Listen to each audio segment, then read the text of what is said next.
What happened on Monday at about 3 o'clock, that huge steel beam, about 500 pounds, crashed through the roof from the upper deck to the mezzanine, leaving this crater in the concrete below and splattering the seats. Well, yesterday, 350 workers were combing through the interior workings of Yankee Stadium. Yesterday's game was canceled as well, and shortly before today's game, I spoke to Yankee owner George Steinbrenner. It's a strange feeling. We've got to come over here and play them this year, of course, but it's a very strange feeling to come walking in here on such short notice.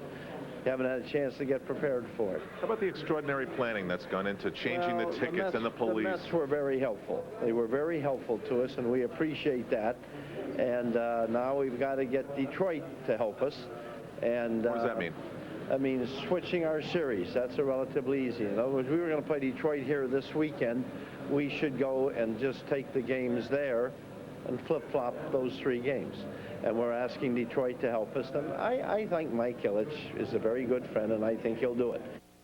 So there's George Steinbrenner confirming the fact that the Yankees are indeed asking the Detroit Tigers to flip-flop what's supposed to be at Yankee Stadium this weekend, at Detroit next weekend. We'll give you the latest once we get confirmation, if that comes today.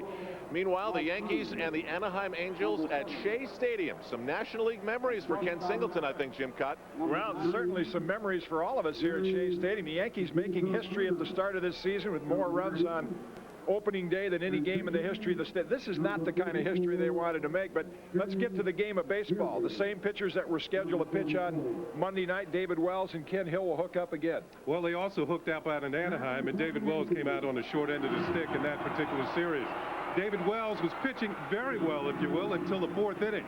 An 0-2 pitch, a mistake pitch to Dave Hollins, put the Angels on the board. That broke the scoreless tie, and the Angels went on to win that ball game 10-2 as they broke it open against the bullpen. On that same night, Ken Hill started for the Angels. He was outstanding. His recent history has him pitching well early in the season. He was very tough against the Yankees. And you see in that matchup, Ken Hill, 6 innings, no earned runs. He has yet to give up an earned run this year. David Wells is looking for his 2nd win of the season, and the Yankees will have one change in their lineup today. Dale Swaim will get the start at third base. We'll have this historic game for you from Shea Stadium when we come back on MSG after this.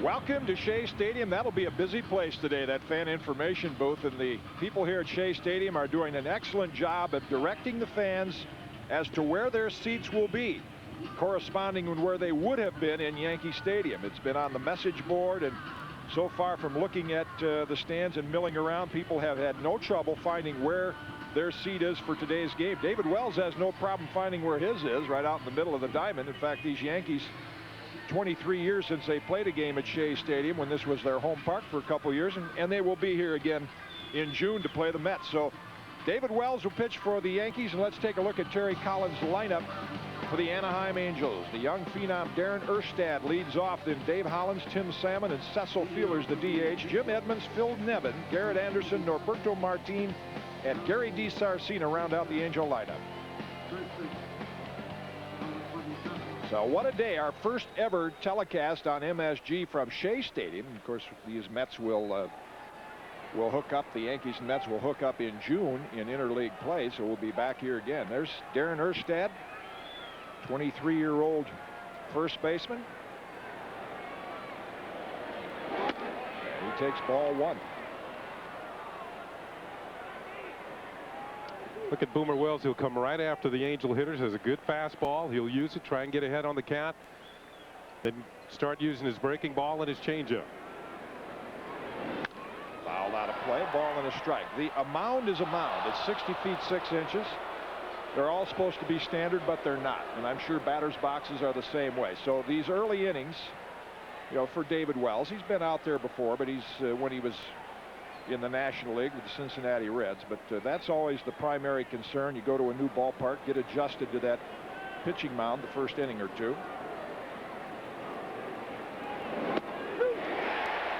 Typical David Wells. You mentioned he works ahead in the count.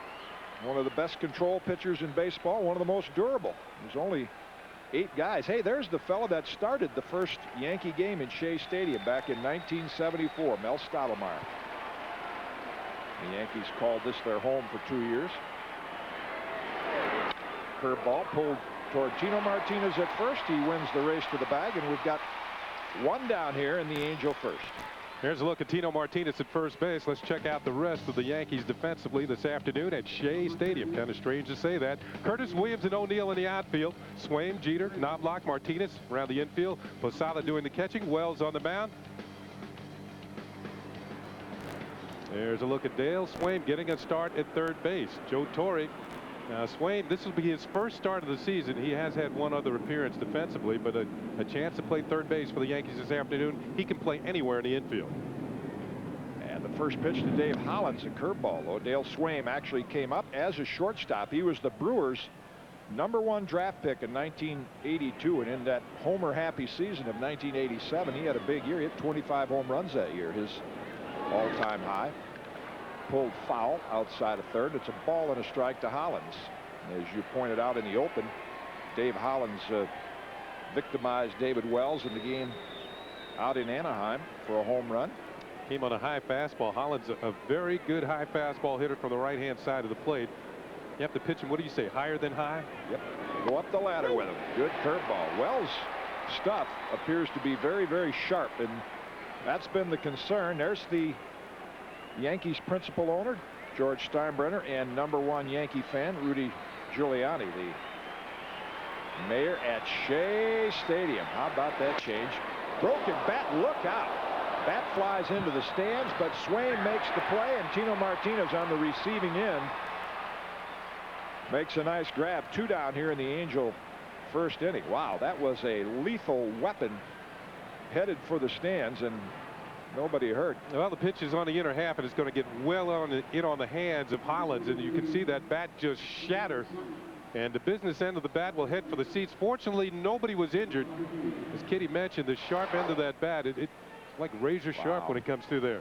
That is so dangerous. Everybody checking to make sure. And this was earlier today.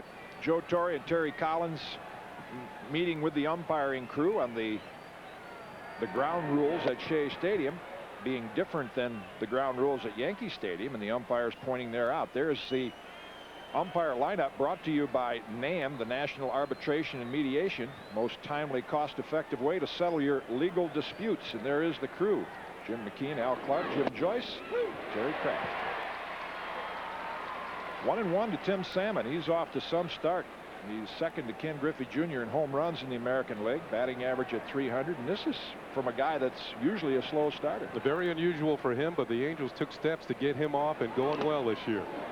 Spring training, they got him over 100 at-bats in spring training. Usually a regular will get 70, maybe 75 at the most, but Terry Collins, realizing that he needs this guy to get going right away, gave him the 100 at-bats, and he's on a roll.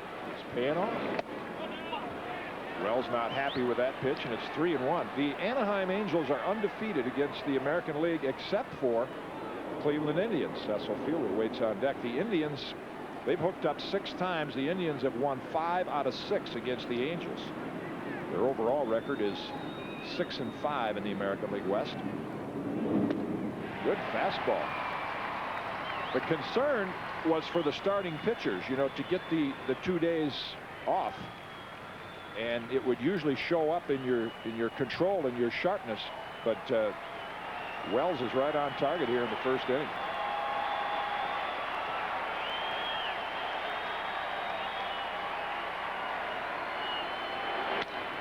Popped up in the infield.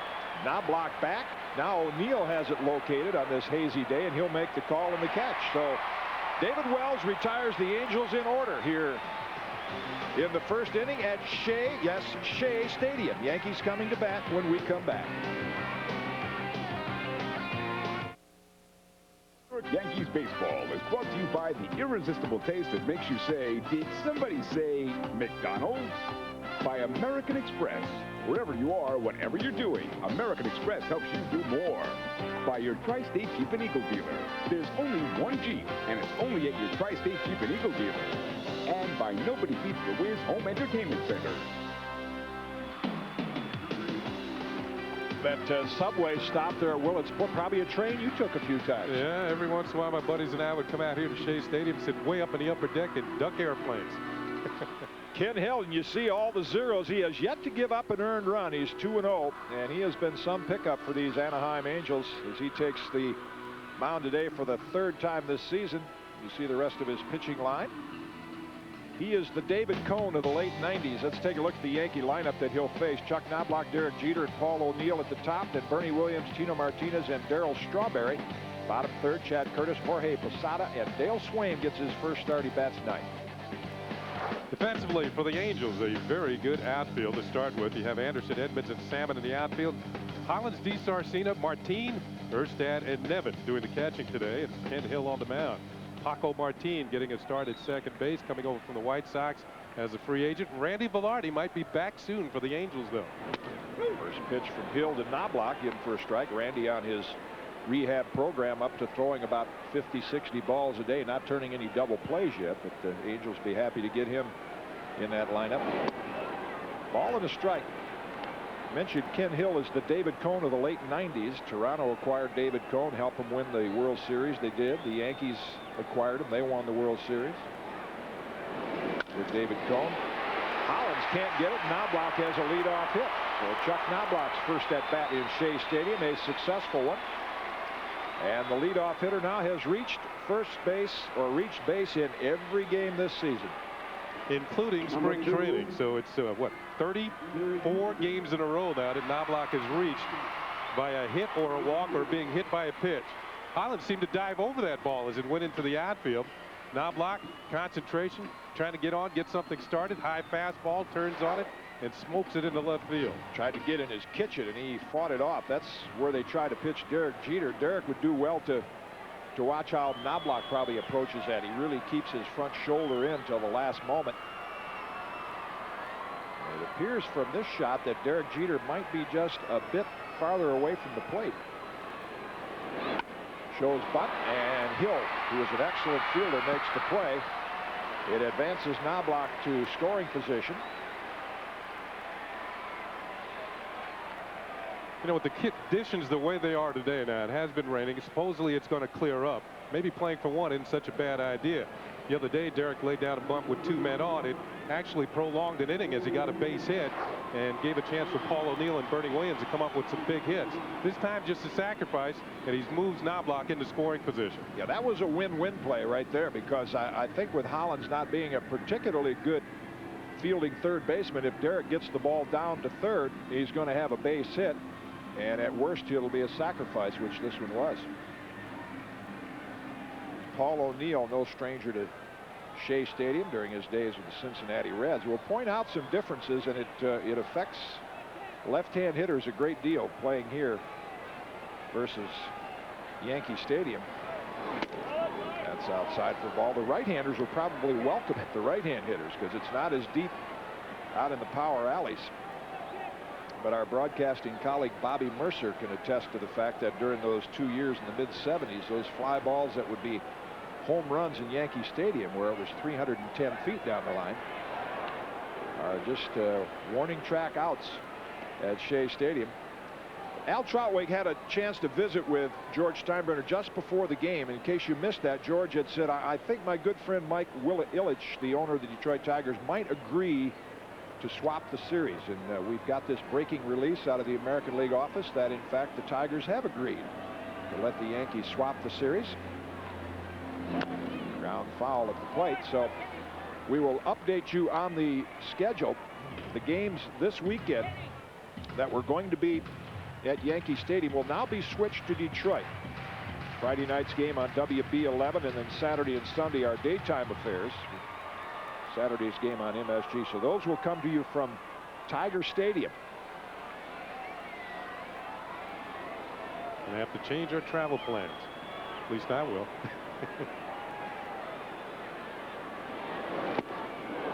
Pitch there. Ken Hill really is much more effective against left-hand hitters for that reason. He's got that good diving fork ball. He has a good splitter or fork ball. Slider, there's a splitter right there, and also a very good fastball. I think his fastball is somewhat underrated. At times he can get it up there close to 95 miles an hour. I think the big key for Ken Hill this year, he is healthy. Last year he had some shoulder problems, and really didn't start pitching well towards the end of the season. That's when the Angels decided to re-sign him, because he showed something towards the very end of the year. When he first got there, he was struggling. In on the hands, O'Neill fights it off. Well, the Cleveland Indians picked him up, and they went to the World Series in '95. The Rangers thought he could help them get to postseason play, and he did. And then these Angels, who were in the race last year, you referred to the fact that they picked him up. His shoulder bothered him a bit, but he is sound now. He finished very strong. He's won 5 of his last 6 starts last year and the first 2 this year.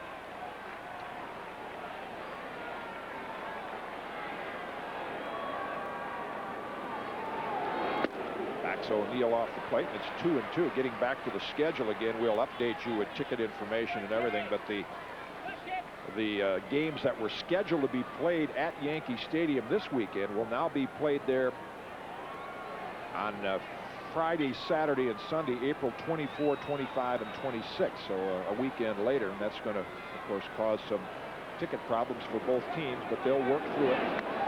Back in time. Good timing by DeSarcina and Hill, and Knobloch just got back. One reason they're watching Knobloch so closely, I think a lot of the scouts are aware, the advanced scouts of the Yankees have been running the bases quite well, leading the major leagues in stolen bases. Knobloch last year stole their third base 12 times. You can see just ahead of the tag from DeSarcina, he's safe. So I think they're trying to slow down the Yankees, even if it's only a 1-game series now. Up the middle into center field. That should score Knobloch with the game's first run. And O'Neill picks up RBI number 5. The Yankees lead it 1-0.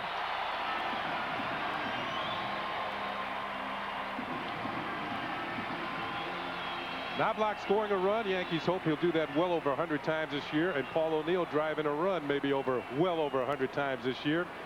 Go back to the sacrifice bunt by Jeter, moving Knobloch into scoring position. A lot of people don't like to give away that bunt in the first inning, but the Yankees have to lead 1-0. And when a team scores first in a ball game, they usually win 3 out of every 4 times. There's a solid single into center field. So getting the jump on the other ball club usually results in a win.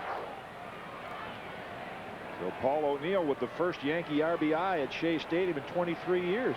All kinds of history here, isn't there?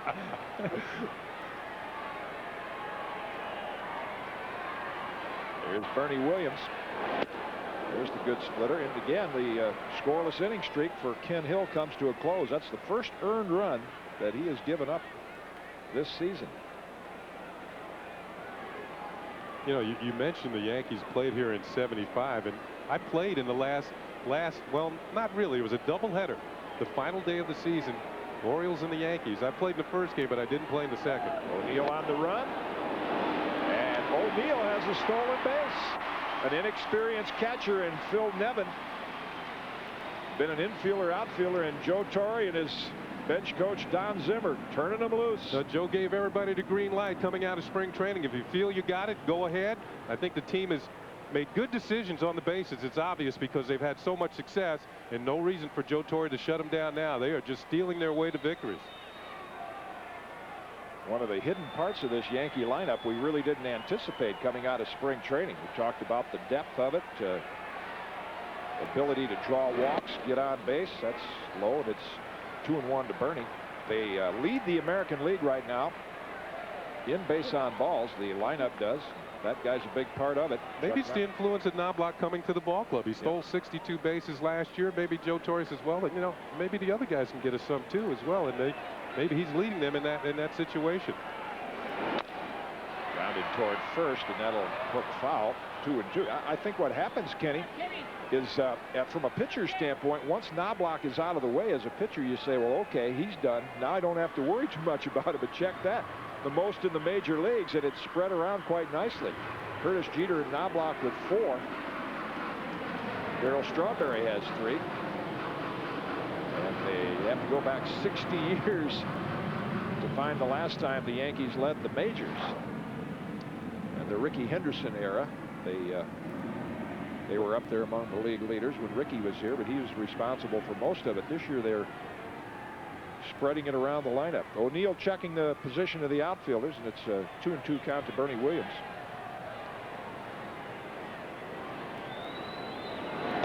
Up high, outside. The count is full.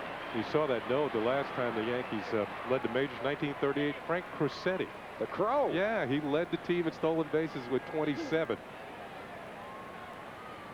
And of course, whenever the Yankees travel to the Bay Area and play the Oakland Athletics, Crow comes out to see them, as he just gave you a visit on that last trip. Bernie having to deal with that split finger from Ken Hill, who hasn't had much success against him.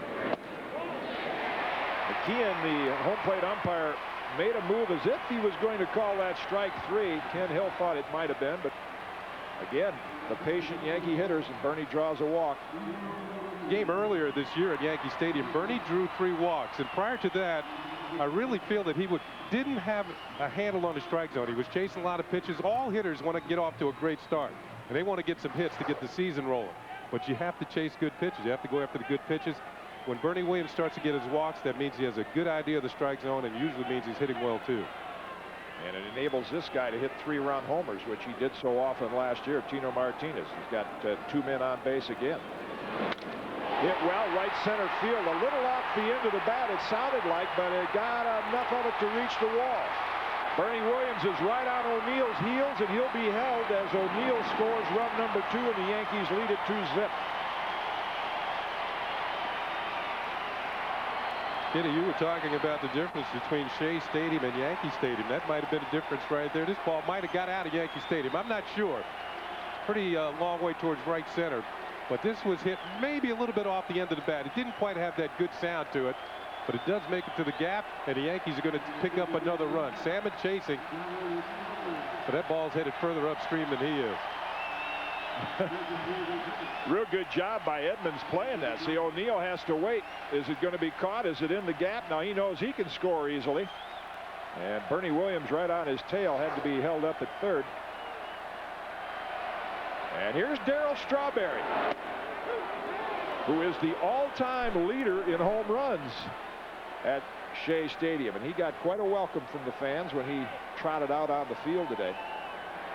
Also American League Player of the Week. That's what I was about to say. Had a great week last week. Short center field. Edmonds with a late break now recovers, and he's going to make the grab. Bernie Williams will have to hold his ground. So again, Ken Hill with the left-hand hitters and that ball moving down and away. They're catching it on the end of the bat. Darryl takes the big swing, but doesn't quite get to it. You can see right on the end of the bat, short fly ball to center field. You mentioned Edmonds taking that false step back. When those big hitters take that big swing, outfielders have a tendency to take a false step backwards, thinking the ball's going to go, but it doesn't. Edmonds' great speed comes up and makes the catch and holds the runner at third. Of course, he makes some of the most miraculous catches you'll ever see out there in center field in the American League. Here's Chad Curtis off to that great start. 2 home runs, 9 RBIs on the year. And the breaking ball high. You can tell the difference in the 2 starting pitchers. Ken Hill is not sharp, and I think you know from being on teams where you have a couple of rainouts, half of this game is coming to the ballpark and being ready to play.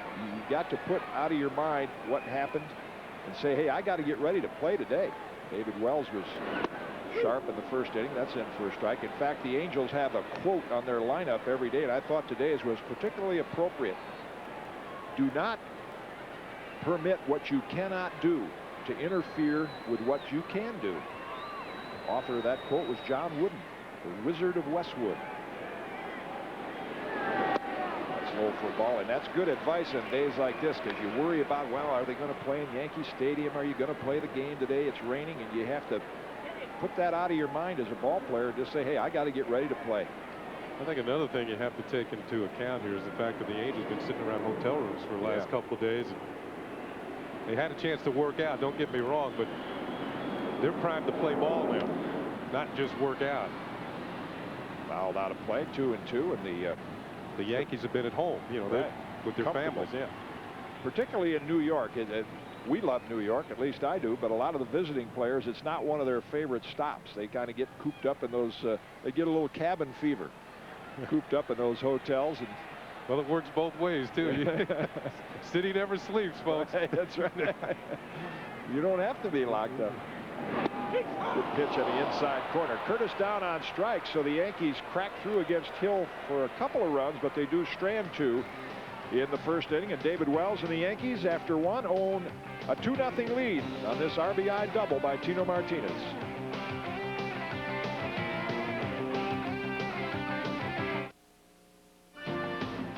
New York Yankee baseball is brought to you by American Express. Wherever you are, whatever you're doing, American Express helps you do more. You can see a lot of empty seats, but part of that is that at the last minute, this game time was changed to 12:05. You can see them still filing off the subway at Willets Point. Even the umpires, Jim Joyce, talked with him today. He said, you know, I didn't know till 9 o'clock this morning that this game was going to be played at noon. So there are still a lot of fans coming in that might think it's a 1:05 start, and I would anticipate we might have about 30,000 by the time it's they're all in.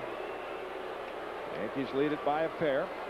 I was watching the news this morning. That's when I found out it was a 12:05 start. And again, to update you, as Cecil Fielder steps in to a chorus of boos, and he's off to a very slow start with the Angels. The familiar sound of the jets flying overhead. There's George Steinbrenner, principal owner. Tom Rich, longtime player agent on his left, and Mayor Giuliani. Strike to Cecil. If you missed it, we'll continually remind you during this game, for those that do miss it, that the weekend series scheduled to be played at Yankee Stadium with the Tigers has been switched. The Yankees will go to Detroit and play the Tigers in Detroit this weekend. Upstairs, 1-1, and then the Tigers will come to the stadium next week, April 24, 5, and 6. The times of those games will be announced a little bit later. Notice the Yankees in the visiting dugout here at Shea Stadium. There's a reason for that. Fastball past Cecil. He can't catch up. 1-2, and the reason is? Well, Joe Torre said that he had more success as a visiting player here than he had as the manager of the New York Mets. So they're going to stay in the visiting dugout, and the Angels are going to take the Mets side. In Joe's days as a manager, player manager for the Mets, were not particularly successful in the late 70s, but got him. Can't catch up with the heater, and David Wells has his first strikeout of the game as Fielder goes down on strikes. Good fastball. He stayed with the heat against Cecil Fielder. Cecil's now 3 for his last 31. So after initial series against the Yankees in which he got some hits, things have gone the other way for Cecil. And there it is, the high heat, high and out over the plate. Can't catch up to it, and he's gone. Yeah, that hitch in his swing, and with all the advanced scouting and just from the dugouts, you can see that. With the big hitch in Cecil's swing, he's going to have to prove to American League pitchers that he can turn on the fastball. Good curve from Wells in for a strike to Edmonds. Originally on Monday night, Edmonds was not in the lineup against David Wells, and he hasn't had a hit against a left-handed pitcher this year. Now, he did improve last year against lefties, hitting .273.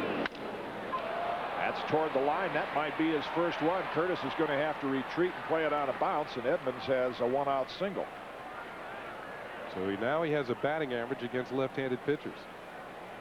And it's hard to take his glove out of the lineup. I mean, he's a Gold Glove center fielder. In fact, both center fielders today have won Gold Gloves. Off the end of the bat, down the line, drops in front of Chad Curtis.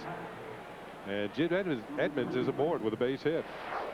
If you're Terry Collins, you got to stack all the left-hand hitters you can in the lineup against David Wells. Times have changed in baseball where you used to take left-hand hitters out against lefties. But David Wells has a lot of problems against left-hand pitching. You saw manager Terry Collins there in your picture. That curveball in for a strike. Wells does not have a sharp biting slider. It's Phil Nevin's numbers on the year. He's catching. #1 draft pick of the Astros several years ago, was an infielder, then tried the outfield, and now he's made the adjustment to catcher.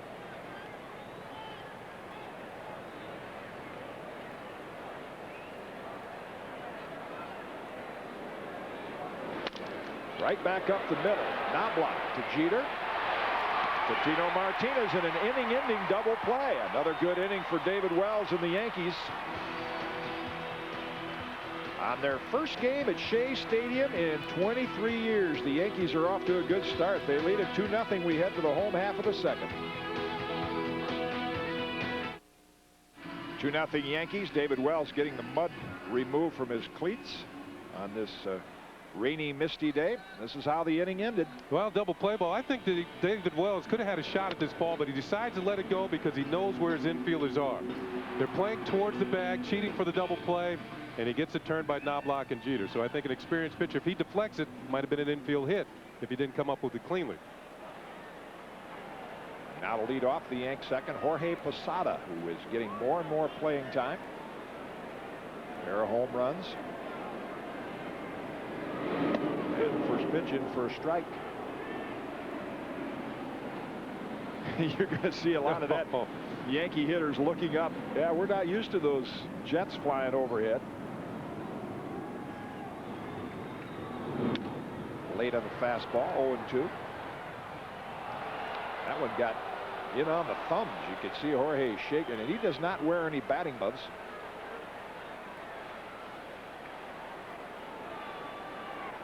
He might start. Do more like that. Might get a little sponge pad on that hand after that one. There's a few hitters around baseball. Moises Alou doesn't wear usually what he does is tapes his fingers, tapes the joints of his fingers. Another one. They got right back in that kitchen again. Edmonds is there to make the grab. One down. That'll get Jorge shaking those hands a little bit more. He got deep into the kitchen with that.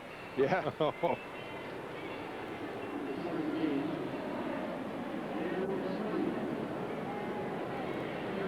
Panoramic view of Shea Stadium and the outfield fence. Yeah, there's a little difference as a hitter. You know, if you're a left-hand hitter and you pull that ball down the line and you get into your home run shot at Yankee Stadium, not so here. It's just going to be an out to the track. It's 338 feet down each line, where at the stadium it's 312 and 310 respectively. Here's Dale Swain. Some of you Yankee fans getting your first look at him. 34-year-old veteran. That's what he did last year with the Pirates. Came up with the Milwaukee Brewers. Played a little bit with the Phillies, the White Sox. And Swaim, S-V-U-E-M, it's 1-1 now, is Norwegian. Pronounced Swaim. His dad was one of 17 that grew up in the upper Midwest. Scott Brocious gets the day off today. Last year he was a veteran influence on that young Pittsburgh Pirate Club that made a good run in the National League Central, kind of revived baseball in Pittsburgh.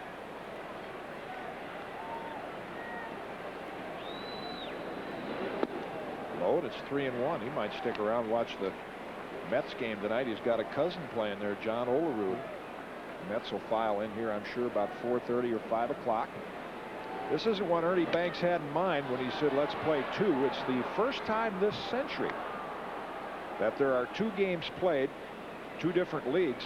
The New York Giants actually played two games against different teams back in 1951, the famous Bobby Thompson year. They had to play the Cardinals on Monday afternoon, and then Swaim stays alive, is fouled out of play, and then the Cardinals played the Braves later that night. So that was three teams that played two games. But this is the first time this century that this has happened, where you have four different teams, and expensive teams, I might add. You added up the payrolls. We got the Cubs and the Mets, the Angels and the Yankees. Popped up in the infield. D. Sarcina makes the call right behind the bag, and the shortstop puts it away, 2 down. A lot of valuable ball players here today. Yeah, added it up. This was the salary totals from USA Today. Now, I don't know how accurate they are, but this is supposedly is it. Between those four ball clubs, you got over $200 million worth of ball players in Shea Stadium today. With the Yankees leading the way at 63. That's the home dugout for the New York Mets. The Angels are there. They dressed right next to the Mets clubhouse. Pitches in for a strike to Knobloch. The Yankees treated it like a spring training game. They just got their duffel bags, put their uniforms in there, bust over to Shea, changed into their uniforms in the clubhouse where the Cubs occupy, and then after the game they'll just they'll go back to the stadium and shower up, clean up there. Joe Torre had a lot of success, you mentioned, as a visiting player coming in with the Cardinals. Good swing by Knobloch, and it's 1-2. And he had some success when he managed the Atlanta Braves coming in here. Back in 1964, when Shea Stadium was built, the Mets vacated the Polo Grounds, came over here to play. They had the All-Star game at Shea that year. Of course, the Cardinals were really rolling in those days. The Mets really hadn't come into existence as far as a good ball club was concerned. It's 2-2. Yeah, it was the year of the World's Fair. I can remember that was a new experience. We came in to play the Yankees, and they said we're going to get a little tour of the World's Fair and see Shea Stadium for the first time. Knobloch again fights off a good pitch. Mentioning they came into their existence in 1969, winning the World Championship over the Orioles, 73 National League champs, 86 beating the Red Sox. Casey Stengel was their first manager, the old professor. And you got Gil Hodges and Tom Seaver's number up there. Chuck Knobloch did not agree with the call, but he's called out on strikes. Ken Hill has a 1-2-3 second after 2 at Shea.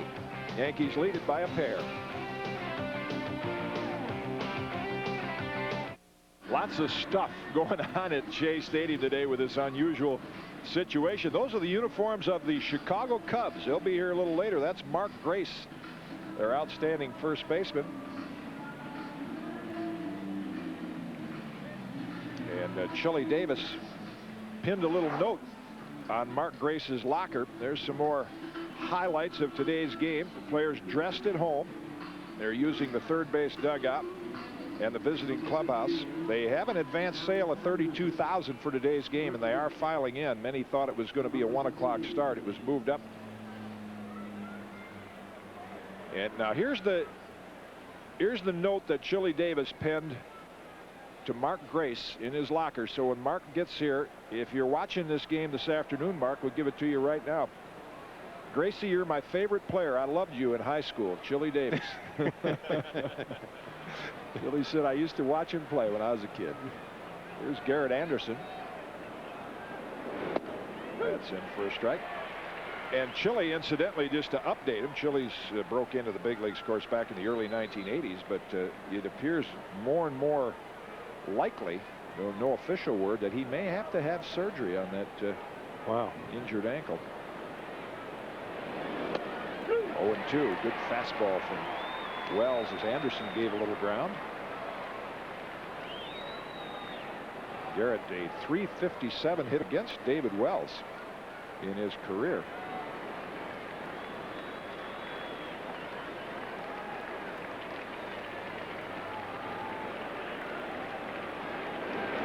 Got him. Boy, that's 3 good pitches there. Anderson down on strikes, and Wells has faced the minimum 7 here through the first 2 1/3. One of the reasons Anderson is in there against the left-hander, he's a pretty good hitter against all types of pitching, but this is a great curveball down on the way out of the strike zone.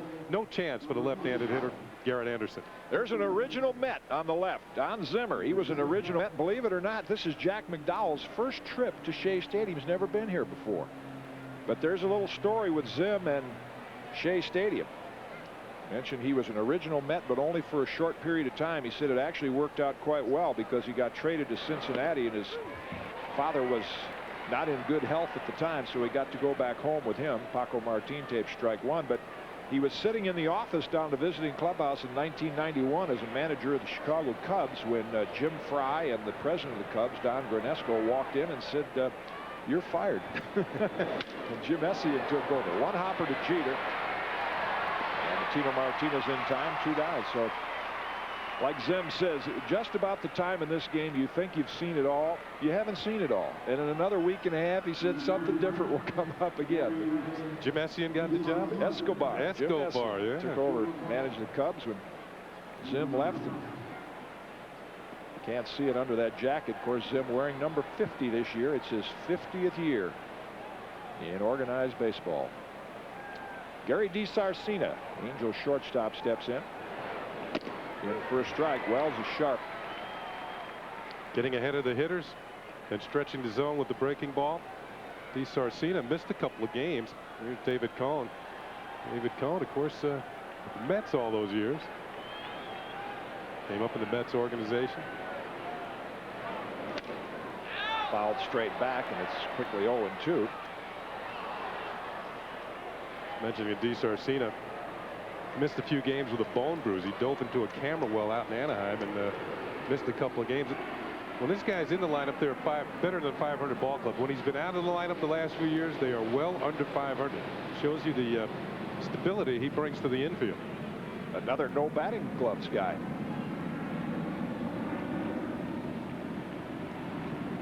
Some days I wish I had mittens on, let alone batting gloves. Good waste pitch outside. Our sister station, Fox Sports New York, of course, will bring you the Mets-Cubs game later tonight. Keith Hernandez will be one of the broadcasters. He was a no batting gloves guy. It's going to be Steve Troxel for the Cubs and Rick Reed going for the Mets tonight. Good matchup.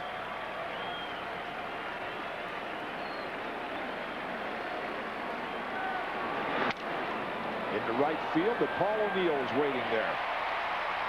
Wells has surrendered a single to Edmonds. The Yankees doubled him up, so he has faced a minimum 9 through the first 3, and the Yankees lead at 2-0. Back at Shea Stadium on MSG after this. Well, a hazy day here in Flushing, and bridge you're kind of familiar with there. You can barely make out the standards there. This is the Whitestone Bridge.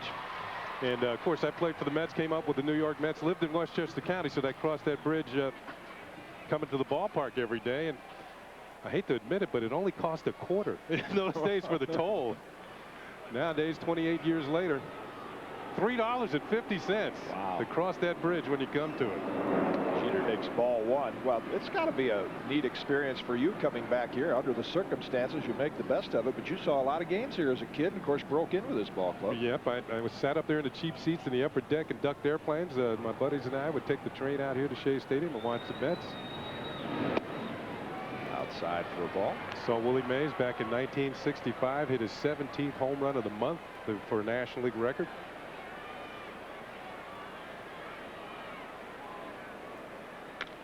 In on the hands, which is a pitch Derek's had a lot of problems with. That's fouled out of play, and it's 2-1. Fighting that ball off. Joe Torre explained it from a hitting standpoint. He's so conscious of the ball inside, Derek is, that he's looking for it and he's pulling away. He pulls away too quickly, and it might sound like not the right strategy, but the way to hit that inside pitch is to really stay closed as long as you can. That again is a good pattern. Now Hill goes to the outside corner, and it's quickly 2-2. Jeter is caught in between at this point. He's looking in, pulling away. He can't get back out to the outside pitch, so he can't hit either one of them. And you're right, you got to dive that front shoulder towards the pitcher and trust your hands and your arms to get the bat through the zone on the inside pitch. Had to reach for that one, tapped out to DiSarcina. The shortstop's toss to Erstad in time, and boy, Derek hustling all the way, just retired by a stride. DiSarcina having the hustle to get Jeter. Here's the head of Jeter. See how much it moves. You see that front shoulder kind of turning, and he has to reach for the final pitch to hit it because he's already spent trying. He's thinking inside. You see how much he has to reach? His head move out of the circle. When a hitter is swinging well, that head will remain in that circle no matter where the pitch is. He really had to dive and go after that pitch. For good chance this time this guy's head will stay in that circle. It does most of the time. That's down in the corner. Played by Salmon, and O'Neill will have a standing double with one down here in the Yankee third. 2 for 2 for Paul. Coming off a 4-hit game on Sunday afternoon. You know what's interesting about this 2-base hit? It might have only been a single at Yankee Stadium when you think about it. Drives it towards the corner. Reaches out there. Boy, sure. Can he hit that outside pitch? Drove it towards the corner. Might have gotten to that wall a lot more quickly. Salmon has one of the best arms in the league. And O'Neill here at Shea Stadium picks up a 2-base hit. That's why statistics in baseball and all-time records, you know, they're one of the beauties of the game is you don't play in these standard stadiums where the dimensions are the same everywhere, but the little quirks and corners and the different dimensions create things like that. You mentioned it could very well have been a single at Yankee Stadium. Instead, it's a double. And you know what? They're going back to that with the new ballparks, little quirks and angles. Popped up. Short center Edmonds is there. And Bernie Williams retired. That's the second out of the inning. It's time to check out our New York Marriott Marquee pitching matchup. Starters today, Ken Hill. Spent most of his time in the National League, so his record just 3-4 against the Yankees. And David Wells has always done quite well against the Angels record-wise, a rather lofty earned run average against them.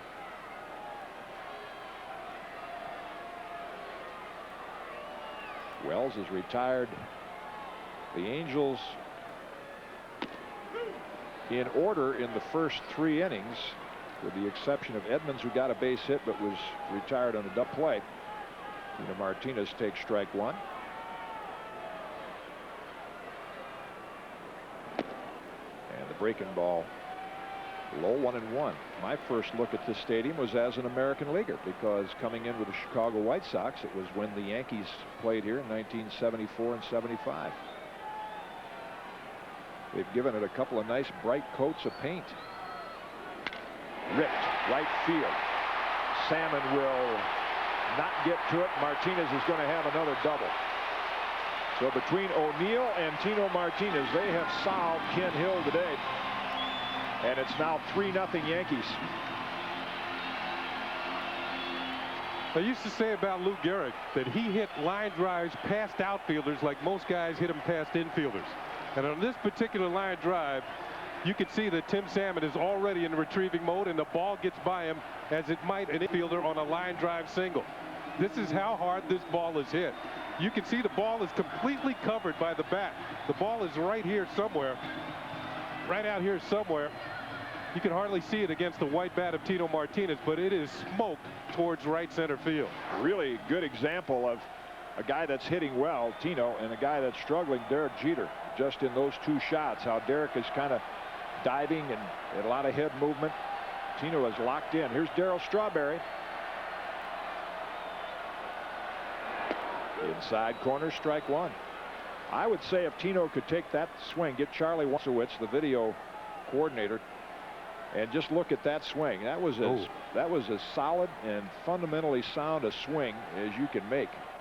No head movement, right on the ball, and just drilled, as you said, like Lou Gehrig, drilled a line drive past Tim Salmon.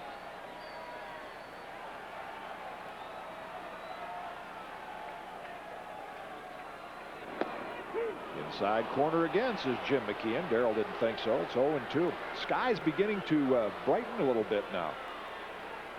And more fans filing in, so it could well be a terrific afternoon for baseball and a good night for the Mets and the Cubs tonight. That one's a little too far inside. It's 1-2. Trying to keep the ball in on the hands of Strawberry so he can't get that great extension on his swing. After all these fastballs, will you go with the splitter right now? I would think so. There it is. Hill off the mound. He's a good fielder. No! His foot slipped. Couldn't get his footing, and Darryl Strawberry has an infield hit.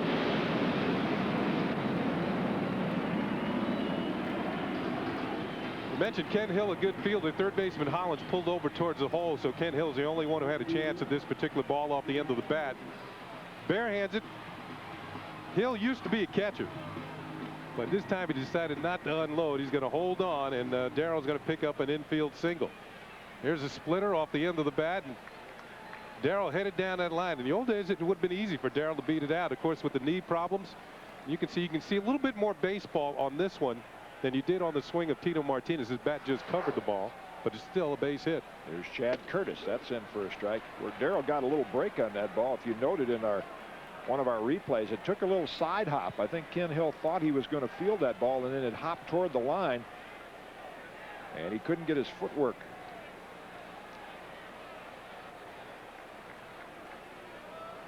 Strawberry back in time. He has 3 stolen bases. Mentioned the Yankees lead the major leagues in stolen bases.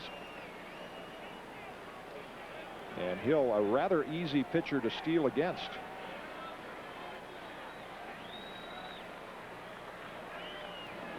That's outside. The league is perfect against him this year. In fact, in the last the Yankees have stolen 2 bases today. Their last 14 attempts against Ken Hill have been successful.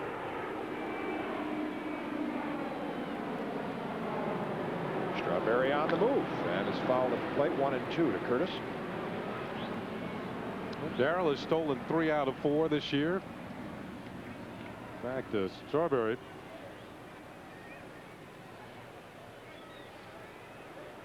Darryl lengthening his lead a bit, and maybe would see the great base stealers. They don't give any indication where they're going to go. Now, if you watch Strawberry closely, he might, drop his hands a little or flex a little bit more, and that's a giveaway.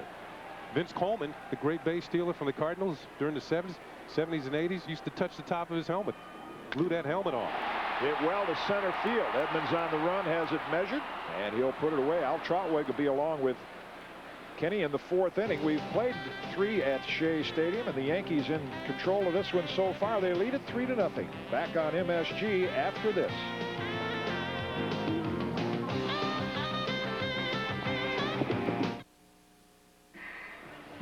We're back at Shea Stadium. The skies are brightening, and the Yankees lead the Anaheim Angels 3-0.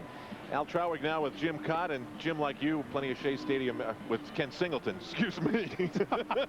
That's all right. It's a compliment, though. I have memories of coming here as a kid, and I used to always look up at this box and see Lindsey Nelson with those jackets and Ralph Kiner and think to myself, how do you get up there? I never even knew how to get up here, and now here we are. Of course, years with Montreal, I was always in the visitors booth just down the way here, but as I mentioned, as a youngster sitting up in the stands here at the very top and just enjoying the New York Mets in those days. They weren't very good, but they were always entertaining. Yankee fans have shown out in number today. The lights are on, but it looks like the sun, as the weather forecasters predicted, could break through here in Flushing this afternoon. It is a sweet day for Yankee fans who have made their way to Queens, and all those Yankee fans who live on eastern Long Island or in eastern Nassau County are enjoying this one. It's a little bit of an easier commute to follow their favorite team. It's going to be the top of the order for the Anaheim Angels. Darin Erstad followed by Dave Hollins and Tim Salmon against David Wells, who's thrown 31 pitches, 24 for strikes. Changes his pattern a little bit, starting Erstad off with a curveball. He's off to a great start. 11-game hitting streak. He's had a hit in every game this year. Outstanding athlete in every sport, hitting .314 with 3 home runs and 7 RBIs.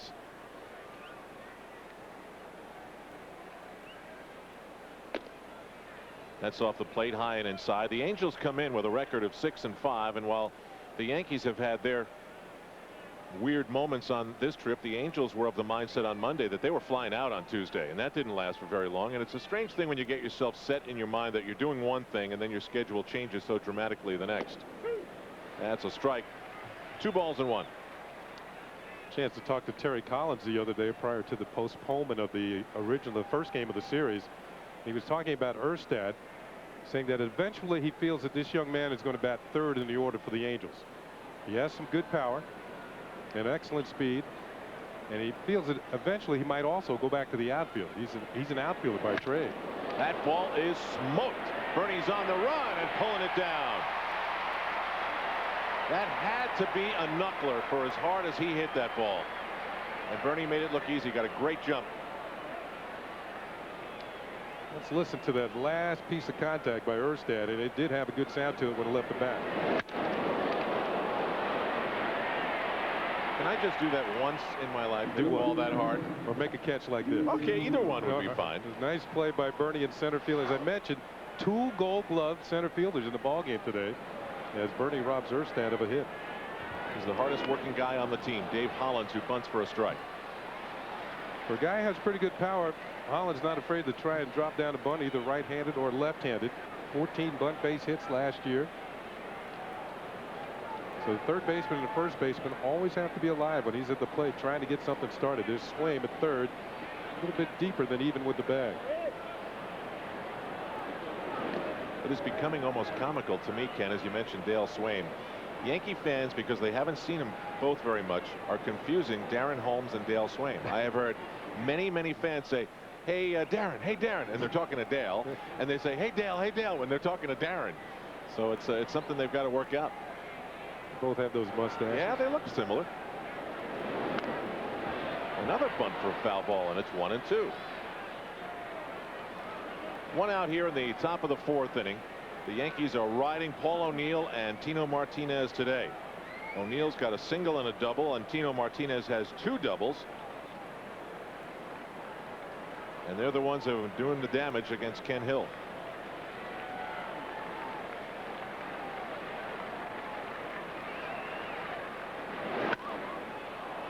Well, with a hard hit ball into the orange low seats. Of course, Ken, in the early days of Shea, when this place first opened, the color configuration of the seats wasn't like this. The lower level was yellow.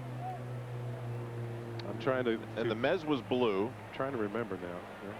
The press area was tan, and the upper deck was light green. How do you remember that? Because I sat in all of them. Okay. And the upper, what was the upper deck? Light green. That's the one I remember, because that's where I was. And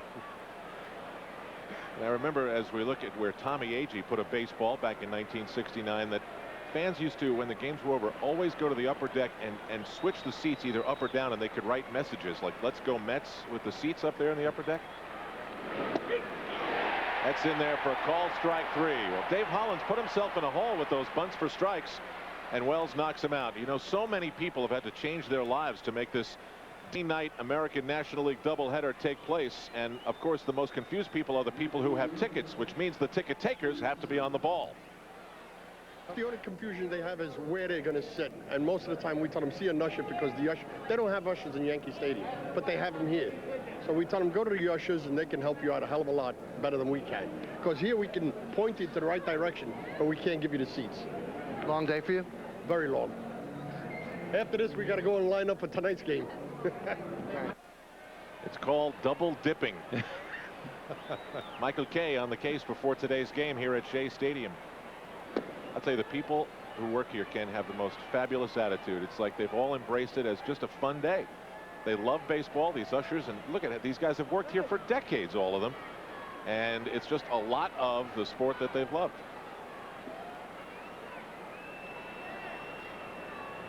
Upwards of 30,000 here this afternoon at Shea. 2 outs, and this is Tim Salmon. Fouled straight back. Salmon has been driven crazy by the fact that he's been one of baseball's most productive hitters in recent years, but he hasn't been in the All-Star game. As you look at the home run leaders, he's right there with Ken Griffey Jr. Salmon actually has tried to remake his image. You probably have seen him in the ESPN promo where he's in the internet office trying to get his salary upped. Well, it's all part of a campaign to get people to know about Tim Salmon, and he's a hardworking, God-loving family guy, and he has almost reluctantly gone along with this PR campaign to get him the recognition he needs to get to the All-Star game. It's something he really wants. You would think 4 30 home run seasons would be enough. High fly into the misty sky. Jeter got it. A very efficient inning for David Wells. 1, 2, 3. He gets the Angels. And we'll be back to Shea Stadium on MSG in a moment.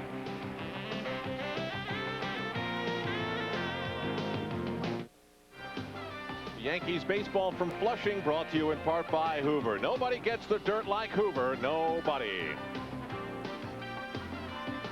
The old New York State Pavilion on the right, the Unisphere, Arthur Ashe Stadium across the way here in Flushing. Those buildings in the background, and this building, remnants of the World's Fair in 1964. Did you go to World's Fair? Yes, I did. I did too. You know what I remember most? I remember the White Owl cigar pavilion that used to puff the big white smoke rings into the sky. I was fascinated by it. Big, huge smoke rings went up. That's all it did. Well, I don't remember that one in particular, but I'll take your word for it. Okay. 3-0 Yankees over the Anaheim Angels. This is Jorge Posada. By the way, Ken, if you were interested in the World's Fair, yeah, the Queens Museum, which is right next to here at Shea, next to the zoo that's still here, had a whole area dedicated to the World's Fair with memorabilia, the jackets that people wore, and pins and so forth. Plus, they've got this huge diorama of New York City where you can see the whole city in a room that's about, I don't know, about 100 by 100. And it gets dark, and the sun comes up, and little planes land at LaGuardia Airport. You're amazing. You got to go. It's You're cool. amazing. That's, you know, that's the fake skyline atop the scoreboard. But, I mean, we're talking three-dimensional, all the buildings and stuff. You are amazing, Al. Between the Knicks and the Rangers and the Yankees. I stopped there this morning, as a matter of fact. Well, there's the real airplanes over at LaGuardia. And we haven't had a consistent drone of planes taking off. It's just every once in a while. That one's in the dirt. By the way, that shot of the skyline at the top of the scoreboard, when Shea Stadium first opened up, there was a huge box up there, and it had the Met logo in it, and then there was this door that opened up, and inside they would put slide pictures up of the Met players, and the technology didn't last very long. I think it was only a year. Red Foley told me. That was a long time ago. And here's a hard hit ball to center field. Salmon going back, and it's off the wall. Posada hit that ball hard. I think Salmon thought it was over the wall the way he played it. He just sort of froze to watch it. It's very rare that a ball will clear the center field wall here at Shea Stadium. It's only 410 feet, or well, it is 410 feet. This ball is hit well, but for some reason the ball doesn't carry to straightaway center. I think in all my years coming here, I've only seen one player, or maybe two, hit the ball over the wall in center, and it was Darryl Strawberry who did it once, and Greg Lazinski did it on a game that I was watching on TV. As you can see, man, well covered with the bat, the upswing. This ball is headed for faraway places. I said Tim Salmon, he's in right field. Obviously that was Jim Edmonds, the outstanding center fielder for the Angels, who couldn't play that. Now Dale Swaim looks at ball one. The Yankees have 7 hits in this game, and most of them have been hit hard. Really hard. So Swaim finally gets a start for the Yankees at third base today. He can play all over the infield, did last year with the Pittsburgh Pirates. When you think about the two pitchers who were started this game, as we look at the Yankees Toyota box score, Knobloch with a hit, O'Neill 2 for 2, Tino 2 for 2. You know, the 2 extra days rest can throw guys off, and it looks like David Wells, the 2 days rest, has really helped him, as opposed to Ken Hill, who has struggled within the strike zone. Had a nice crack to it out in Jim Edmonds' territory. Tagging at second is Posada. It's going to be fairly close, but Posada's in there. Edmonds has a good arm and a great glove, and he made that interesting at third base. When that ball was hit originally, I thought it would be no problem for Posada to move over to third base. You're going to get a look at one of the stronger arms in center field, and he uncorks his throw, one hop. Now the difference of Posada being out is the hop itself. It takes a high hop. See it stay up in the air. If it's a low hop, where Hollins can get to it and get the glove down more quickly, we might have had an even closer play at third base. As it is, it's still fairly close for a ball hit that far to center field. So another runner in scoring position. Edmonds failing to get Posada. He's 90 feet from home with the Yankees up 3-0 and 1 out. That's all the way to the backstop, and Posada comes in easily. Boy, how strange it is to see a guy who comes in with an unblemished record sail one to the backstop with a runner at third. And Phil Nevin, in his first year of catching for the Angels, couldn't get it. Marcel Latchman on the phone. I think the Angels bullpen might get up here, but you can see nothing. No chance for Nevin. Knobloch ducking. Nevin reaching. The Yankees have another run. There's Posada side by side with Joe Girardi. The conversation between the two is ongoing and ever present. Here's a look at Posada at third, realizing the ball is a wild pitch, and he can trot home.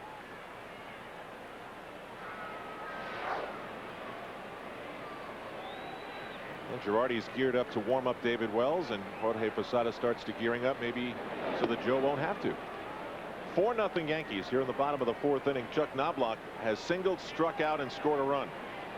He was brought in by Paul O'Neill's hit back in the first inning.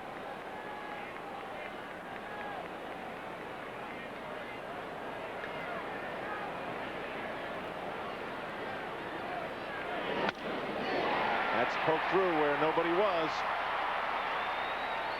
And the Yankees have another base runner with 1 out. 8th hit of the game, stung off of Kenny Hill. You know, Knobloch 2 hits. He pulled one through the hole in the first inning. Shows you his ability to use the whole field. He sends one through the hole in the right field. And here's a guy that the Yankees got to get going. One thing, talking to Don Zimmer about Derek Jeter, he says strikeouts don't seem to bother Jeter. You know, it's just another out to him, and he very rarely takes what happens to the plate out into the field with it. And for positions that's as important as shortstop, as Omar Olivares warms up, it's very important to leave your at-bats in the dugout. Don't take them out on the field defensively.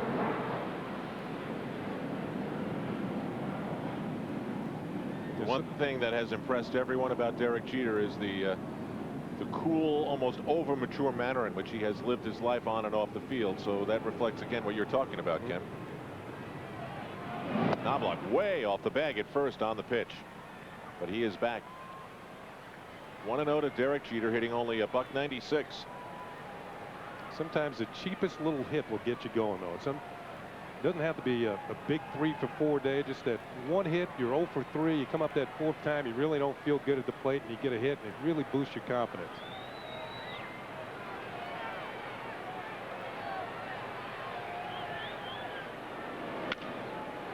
Why is that? Well, the reason being is because you know you're struggling. You come up, you're 0 for 3. You got a chance to finish the day on a good note, and you come through with a cheap hit. You know, it wasn't the best hit you could get, but it shows you that maybe brighter things are ahead. One way to watch hitters and see if they're coming out of slumps, though, is to see how they make their outs. You know, if you're starting to hit the ball hard and you're still catching it, that means you're hitting the ball solidly. You're seeing it better. We haven't seen that yet from Jeter, though. Is it possible that you get a cheap hit like that and it ever so slightly removes the pressure to get a hit the next time up because you just got one, and that extra feeling of looseness, you know, allows you to connect? That's why in the last game of the Yankees played against Oakland, when Jeter laid down that bunt with 2 men on, got a bunt base hit, a lot of people thought maybe swing away. He had struck out his previous 2 times up. He set it up for O'Neill. Paul O'Neill came up and got a base hit, drove in a couple of runs. Meanwhile, Michael Kay was the MC at Derek's appearance at Macy's in Herald Square on Monday. Perhaps you saw it on the news. Knobloch's off and going, and Jeter fouls it back. And Michael Kay said the appearance of Jeter brought in 1,000 people. Has never seen anything like it. And there's Mr. Cunningham on the right. He's in charge of the Yankee Stadium field, and he's been bonding with the crew here at Shea, Pete Flynn and company. No shortage of commitment to making this day work at Shea Stadium.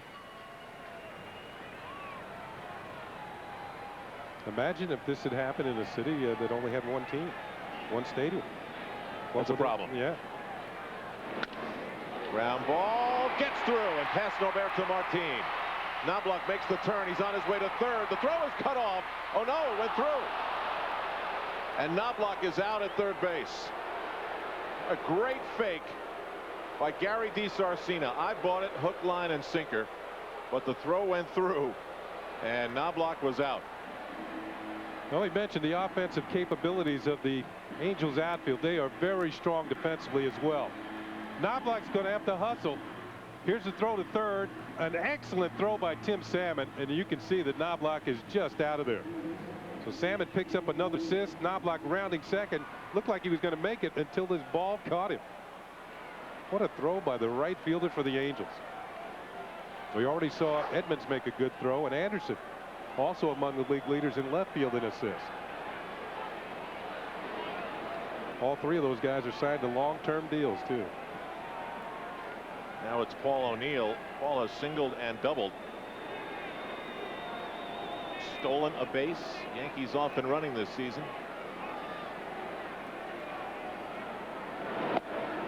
It's getting a little bit brighter now. We're going to see the sunshine any moment. Yankees up 4-0, batting here in the bottom of the 4th inning. Lights still on here at Shea. Well, it's a pretty good crowd for fans who were expecting to attend the ball game at Yankee Stadium today.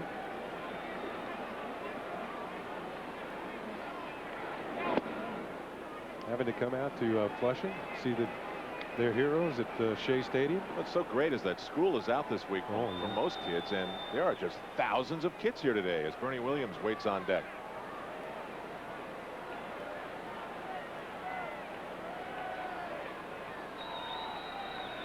Jeter's on at first. Was that the little single through the right side that gets him going? Maybe we'll have some idea by the time this day is over.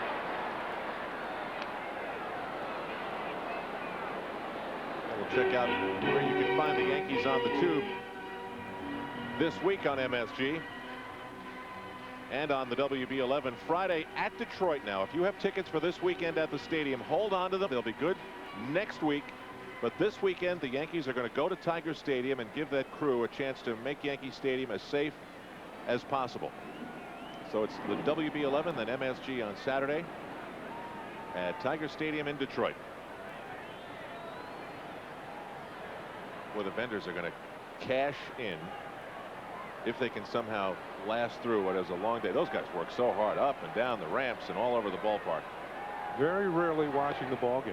My great memory of the vendors here, Ken, was during the days when Joe Willie Namath and the Jets played here, and the guys would walk around with the hot chocolate tanks on their back. You know, they had these huge tanks like scuba tanks on their back. And in 1969 defeat of the Baltimore Colts, supposedly invincible. Another foul ball. I am embarrassed to say that I took part of the turf from Shea Stadium home with me that day. And when my parents sold the house after I planted it in the backyard, I had to go dig it up and take it with me. Did you know exactly where it was? Oh, yeah, I knew where it was.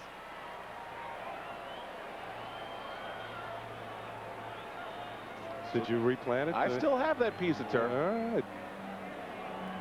The statute of limitations is up, by the way. You're okay. I mean, that was a wild day. Oh, boy. I got the tickets in the mail lottery that you had to send in. Somehow won it. My father drove me to the Flushing post office so I could make sure and get it in there as quickly as possible. Wow. Didn't go to a lot of school that month. Jeter's off and running, and it's become a foul ball kind of half inning. Ken Hill still has pretty good stuff on his fastball. I had a feeling Jeter was off and running. He looked like a little more flexed over there at first. He gets a pretty good jump, a couple of steps. You know, he and Knobloch don't need that much. And they each have 4 stolen bases on the year to lead the Yankee ball club, along with Chad Curtis, who has 4. The running Yankees. Ken Hill hasn't allowed much to left-handed hitters in terms of power in his last 9 starts. 2-2 to Paul O'Neill with 2 away. Jeter's going. Throw is high. Jeter's in there with no problem. Another stolen base for the Yankees in the ball game. And he got going quickly. Well, Ken Hill didn't throw over. Pretty good jump by Jeter. See him looking back to see what happens with the pitch. Throw is a little bit high, and he's in there with the stolen base easily. Number 5 on the year for Jeter. Up and into O'Neill. And the throw into second, not nearly in time.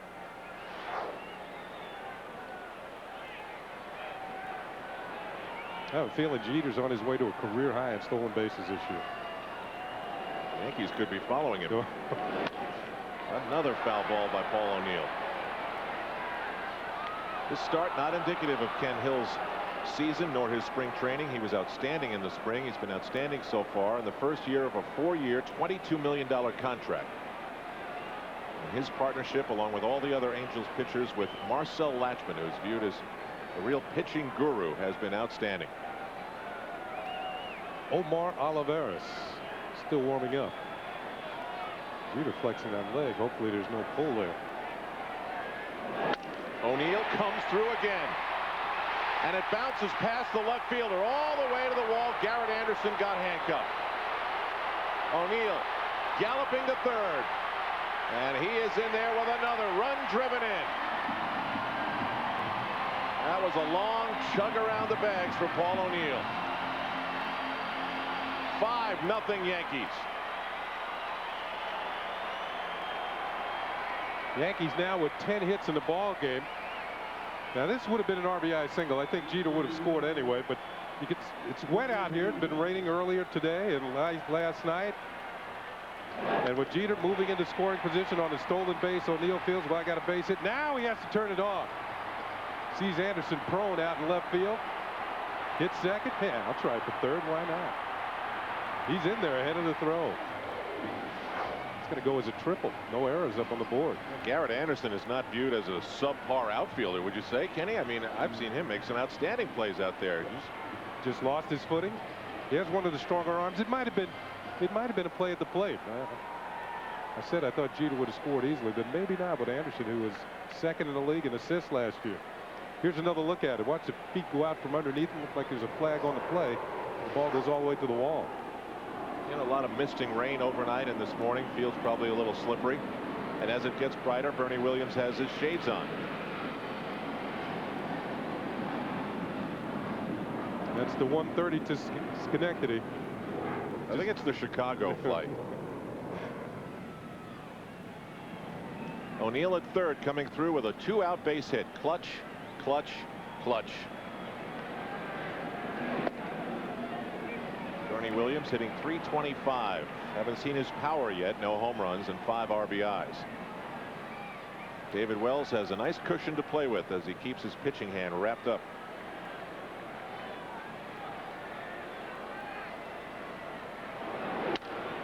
It's another hard hit ball, but right at first base is Darin Erstad. He makes the play, and the Yankees are done, but not before they score twice. Paul O'Neill has been a big part of their day. Tino Martinez, too. Back with more on MSG in a moment.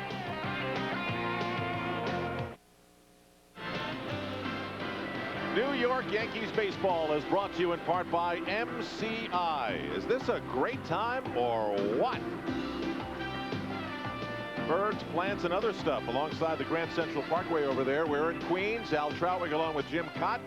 Yankees up 5-0 in this big day for baseball in Queens. 10 hits better than 1, and David Wells, Jim Cott, has a nice cushion to just continue to throw the way he's throwing. Hard, aggressive. You can tell he is much more ready to pitch today than Ken Hill. Yeah, I watched the Angels today. It's been a frustrating couple of days for them. They're kind of sitting around their clubhouse. There was no batting practice, and you can tell in their play they're a little flat. But the Yankees, and particularly Wells, after the long layoff, is very sharp. Cecil Fielder hearing the boos. You don't say I want to be traded from the Yankees and endear yourself to Yankee fans. No. Even little guys like that understand. You don't want to play for my team. There's a lot of them here too. I mean, they keep filing in about upwards of 30,000. This is more than 30,000 here, yeah. I think. Terrific crowd. Cecil's playing this year not for the $7 million plus he did last year, but for $2 million. It's a big drop off. Tough to make ends meet on that, isn't it? Yeah, I don't know how he's going to do it, but yeah, he'll find a way. I'll tell you what, that first at bat, this photographer says, "Nah, I'm not giving it to you. This is mine." So he'll have to wait to catch his own. That first at bat looked eerily similar to those at bats that we saw far too many of for Cecil Fielder last year, when it looked as though his bat speed on the fastball just wasn't there. Wasn't there. David Wells strikes him out for a second time. Well, we talked about a lot of people who've done a lot of extra effort to make this day of baseball possible. One of the people we spoke to is the man who's in charge of Shea Stadium, Kevin McCarthy. Give me a sense of some of the little things that people might not realize that have gone into making this possible. The space in between the two games, the cleanup of the stadium for the second game, the traffic clearing out, the parking problems. But it's been working out fine so far. What's been the most difficult part?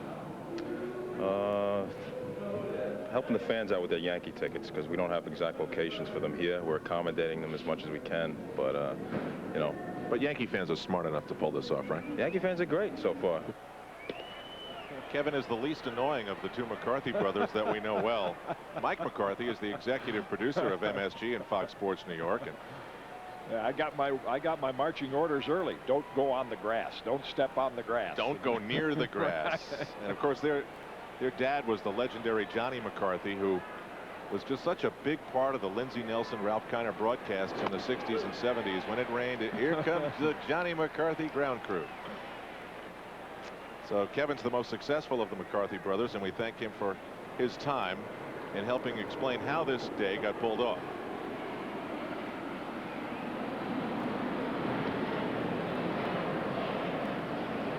Three and one, David Wells to Jim Edmonds.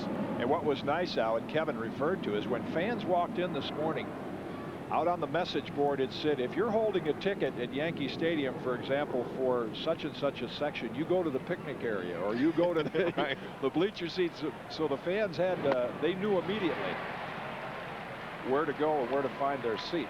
It really looks as though it's worked out as smooth as possible. Well, you mentioned the people here at Shea Stadium. They've been so accommodating right from the moment you walked in this morning. Parking lot guys. Yeah. I mean, just great. Full count to Edmonds with one away. Oh, Wells is on top of his game. Strikes out Cecil Fielder, strikes out Jim Edmonds. And he's got 5 strikeouts now today. Yeah, he's beating a lot of them with his fastball. He beat Cecil Fielder with it. And Edmonds, who did get the lone hit on a single to left field, pulls away from that one. Wells has great command of his fastball so far. The hitter is Phil Nevin. going through a career change. Top draft pick out of Cal State Fullerton with the Astros. Very confident young man. Terry Collins said he made the adjustment to catcher this spring quite well, natural. Nevin's gone on record as saying he really believes he was mishandled when he was drafted by Houston, and that Ken Caminiti was sitting there before him and he just didn't think he was going to get a shot. That's why I don't like the draft. Wish they'd abolish it. I mean, if they're going to draft him to play third base and they got Caminiti sitting there, why draft him? But if you didn't have the draft, then players, you know, when they were scouted, they'd say, well, let's take a look at this team. They need some outfielders, they need some infielders, and you might be able to go where you can move up the ladder a little quicker. Nevin's gone so far as to tell all his friends and relatives, which used to mean, I don't know, 20, 30 tickets a game. He says, you want to come see the Angels play? You get yourself some tickets and don't be hanging out with me in the clubhouse. This is my job, and I don't want you bothering me at work. So he's trying to clear his head and take full advantage of this chance with the Angels. And there for a strike, 3-2. I like the music here before the game. Yeah, it's got a rocking sound to it. It's some nice oldies. You know, no cartoons and a lot of the things that you have at Yankee Stadium, but the oldies. Hello, Frankie Lyman, the Coasters, Roy Orbison. As the strike, misread the scoreboard. Now it's a full count, 3 balls and 2 strikes. Boy, his fastball has a little extra pop to it to my ear today. It's got some pop, and you can almost. It's not that the Angels aren't trying, but they're flat. I mean, this has been a long 2.5 days for them just waiting to play this game, and it shows. Haven't seen the apple pop up today yet, but some hits by the Yankees for sure. Here's another foul ball. Yankees have 5 runs on 10 hits. From the boys in the truck, we have the Aflac Trivia Quiz. Wow. What was Jim Cott's career record at Shea Stadium? 0-6, probably. No, come on, give it a good shot. Try and guess. Let's see. Number 1 with the Cardinals. I don't know. I'd say 2-2, 2-4. All right. Big swing. How about that inning from David Wells? He strikes out 1, 2, 3 Anaheim Angels. Fielder, Edmonds, Nevin put a K next to their name, and we'll be back on MSG in a moment with the Yankees up 5-0.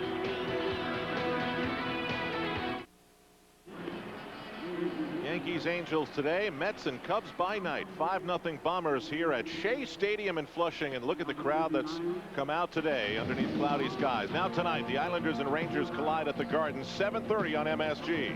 Meanwhile, the Nets take on the Hornets at 7:30 on Fox Sports New York 2. Brodeur faces Hasek when the Devils host the Sabres on Fox Sports New York 3. Tomorrow, the Islanders skate against the Lightning, a 7:30 start on Fox Sports New York, while LJ and the Knicks hit the hardwood against the Raptors on MSG. It's all coming up this week. Be sure to check your local listings.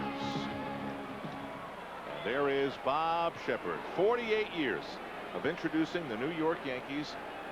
And finally, he's got a new venue to go with Yankee Stadium and Giant Stadium and now Shea. Put it on his resume. Tino Martinez hitting .317. Omar Olivares is the pitcher for the Angels, but I guess Shepard was here at Shea. You know, I came to a couple of games in the 70s when the Yankees were here. He had to come along. Sure, yeah, he would have done the PA during 74 and 75.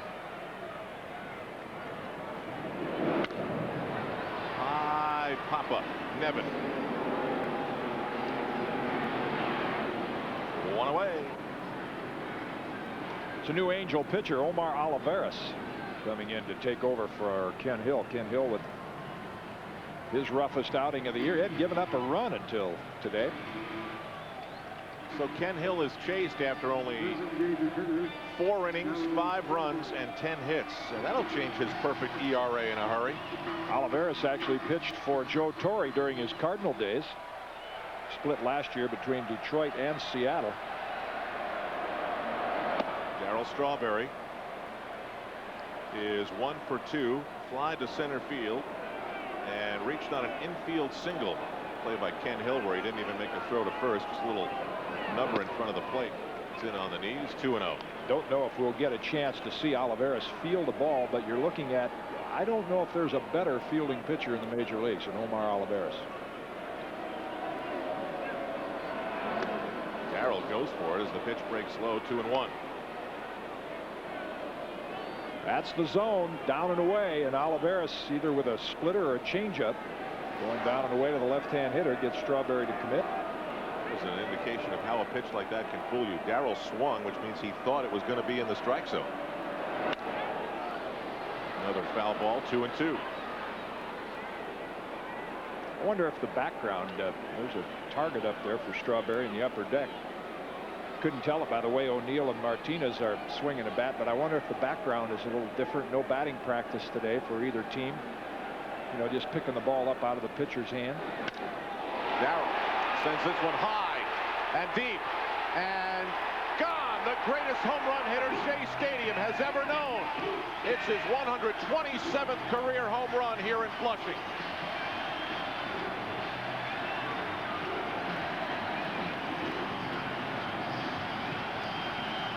Whoops, stop it right there. There's no NY in that apple. But the intention was good as Darryl Strawberry raises the apple and gets the fans to rise from their seats. There are very few hitters that can drive the ball to the opposite field. Willie Stargell's name comes to mind. But that's the difficulty of pitching against a hitter like Strawberry. Is even on a pitch out away, you know, most hitters that might be a little bit of a fly ball. They want him to come out. And he does.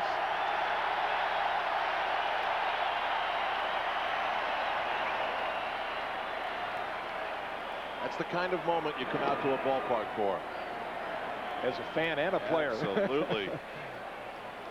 He's now hit more here than, well, he already had hit more here than anyone else. And he's got 127 in his career. Did a few of them that year. Ground ball. That gets through, and Chad Curtis has his first hit of the day. Darryl Strawberry to the opposite field, showing tremendous power. Yeah, look at Nevin's glove, the way he's going to reach. So see, it's out away. And a lot of left-hand hitters can hit line drives out that way, or maybe long fly balls. But to drive it, I mean, he drove that to the opposite field like a right-hand hitter pulling the ball. Now they hit the button to raise the apple, and then it got to the logo, and they went, whoops. Yeah, wrong team. A few more hours before they want that one to pop up. Now we would have all been really impressed if they had gone over the Mets logo with an NY, you know, in time to get that happening. Jorge Posada flied to center field and doubled in the fourth. Later scored a run.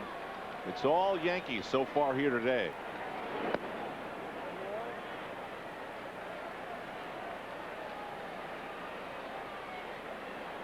You know, it's amazing, Jim. You would almost expect, you know, if you were going to write the book, Darryl comes back to Shea triumphantly. His career is being saved, and he hits a home run, and then he does it, you know? Yeah. Posada got a piece of it. 1 ball and 2 strikes. Well, it's just it's a little bit of a preview of what things are going to be like here in late June when the Yankees come over for that 3-game series. That's going to be the real deal. If Darryl is still playing well and playing in left field, that is going to be some series.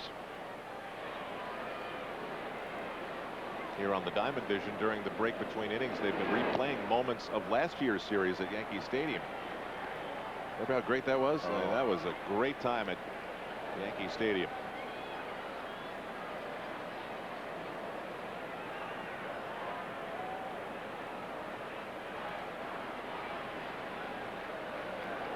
It's the only game in progress right now in baseball. On the big scoreboard here at Shea. Jorge Posada is struck out by Omar Olivares. Shaking his head, but as a catcher now, he's got to keep on the good side of Jim McKeon, the home plate umpire. All right, let's see here. Jim Cott said he thought his career record at Shea was like 2-2, 2-4. Let's see what it was. 2-2. Yeah. 2-2.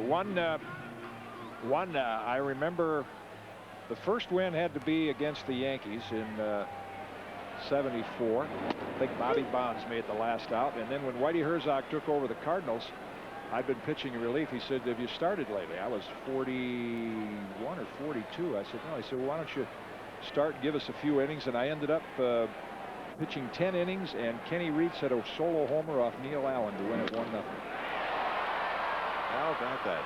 Jim Cott, no surprise, right on target. That's in the glove of Garrett Anderson. And the Yankees are retired, but Darryl Strawberry hits one long. About 385 feet here at Shea Stadium.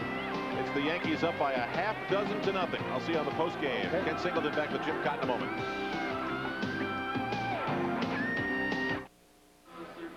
Six nothing Yankees. Boy, David Wells has been sharp. Hadn't thrown many pitches. Lots of strikes. Hadn't walked anybody today in the last inning.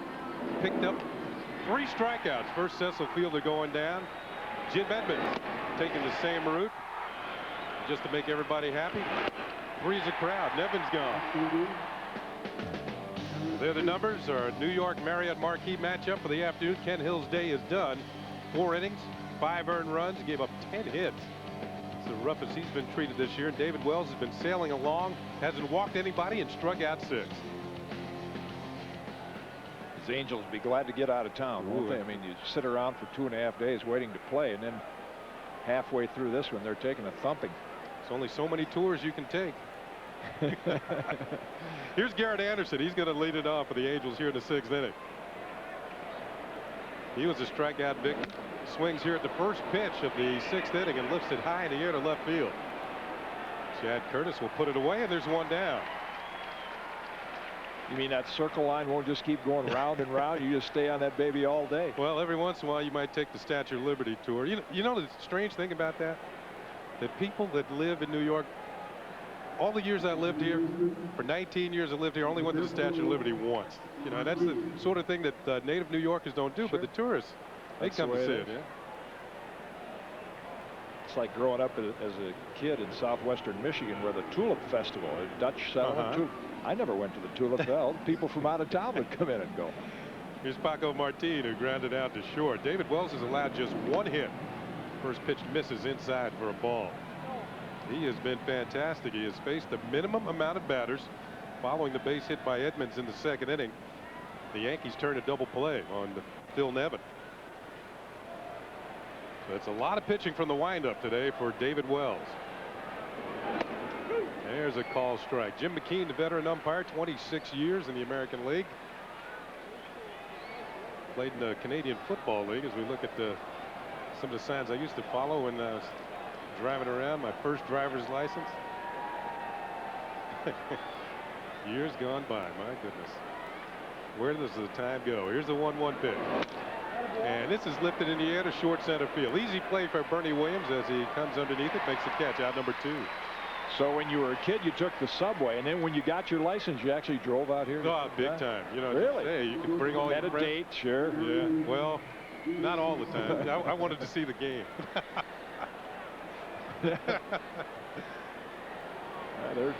They're jammed in here, and as Al said, everybody from the parking lot attendants from the moment you arrived at Shea Stadium today just could not have been nicer, more accommodating. Make this a memorable day for baseball fans. That ball's hit hard by D. Sarcina, but it's going to be right at Chad Curtis. Another 1-2-3 inning for David Wells. He is on a roll this afternoon, and so are the Yankees. They lead it at the end of 6.5. I'll make that 5.5, 6-0.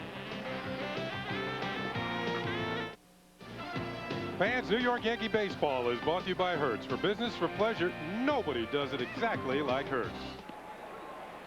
Omar Oliveira is pitching to Chuck Knobloch, who's got a good afternoon going. He has scored a run, 2 for 3.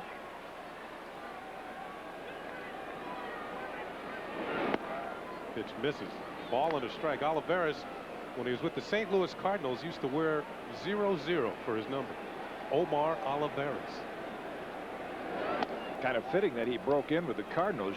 There's a lot of father-son combinations that have played Major League Baseball. Some big names, of course, like the Berras, but you don't think of Oliveira. His dad, Ed, played for the Cardinals in the early 60s. That's who Omar broke in with in the 90s. Kind of bounced around of late. He's been with the Phillies for a while, the Tigers. In fact, split time in '97 between the Tigers and the Seattle Mariners. Starter and a reliever. Pitch is hit high in the air to fairly deep center field. This is going to chase Edmonds back. Almost to the warning track. He makes the catch, and there's the out. Well, a lot of good memories at Shea Stadium. But let's flash. Wow, what is this? Ralph Kiner Who's that young stallion? The weight off this side and turned up here like that. That was in St. Petersburg, Florida. Allows your hands to work Instructional league. And then They tried to turn me into another Ralph Kiner. It didn't happen. So you won't drop Look at those pipes, man. He's been in the weight room. The third thing I think. So a little batting instruction from Ralph Kiner. That was you remember it like it was yesterday, don't you? Yeah, because I remember one game in particular in the instructional league. Ralph had been talking to me before I went up to hit. I hit a home run. I come back, of course, like all good batting coach. He says, "That's what I'm talking about." Well, I saw him working with your back leg, like turning your back leg into the. Just trying to get my hands. It was a long time ago. It's hard to remember. Of course, he must have made an imprint on my mind because I went on to become a better hitter than I was at the time. And that was 1971. 71, yeah. Here's Jeter. At a base hit. That must have been Miller Huggins Field. Al Lang Field. It was at Al Lang, yeah. Shigetoshi Hasegawa is warming up. Breaking ball hit hard by Jeter, but on a hop to D. Sarcina. And there are two down. Jeter with a solid out, so he has to take that back to the dugout with him. He's now 1 for 3 with a sacrifice today. Now with the days off, Terry Collins probably going to run some of his bullpen pitchers out there for an inning apiece. The way David Wells is pitching, Joe Torre's bullpen will get another day off. O'Neill has had a great afternoon. He is a home run away from the cycle. A single, a double, and a triple. See, if you looked at, now we're talking about Cecil Fielder and his slow start, and talk about hitting in general, just zero in on Paul O'Neill's hand action. His hands don't move up and down a lot. There's some action, but watch, they stay in just about the same place around his shoulders. And that's why I think, you tell me from a hitter standpoint, he's always in the ready position. Instead of having him drop down, then you got to go back up. There's just too much wasted movement. That's just a perfect swing, perfect hitting position. The least amount of time it takes to get the bat through the zone. That's what you need. Ball is hit high in the area, just underneath it. This should be the third out of the inning, and it's going to be Edmonds who puts it away. So the Yankees go quietly. Only the second time today they've gone 1-2-3. Omar Olivares does the job. We've played 6 full here at Shea Stadium, and it's been all Yankees, 6-0.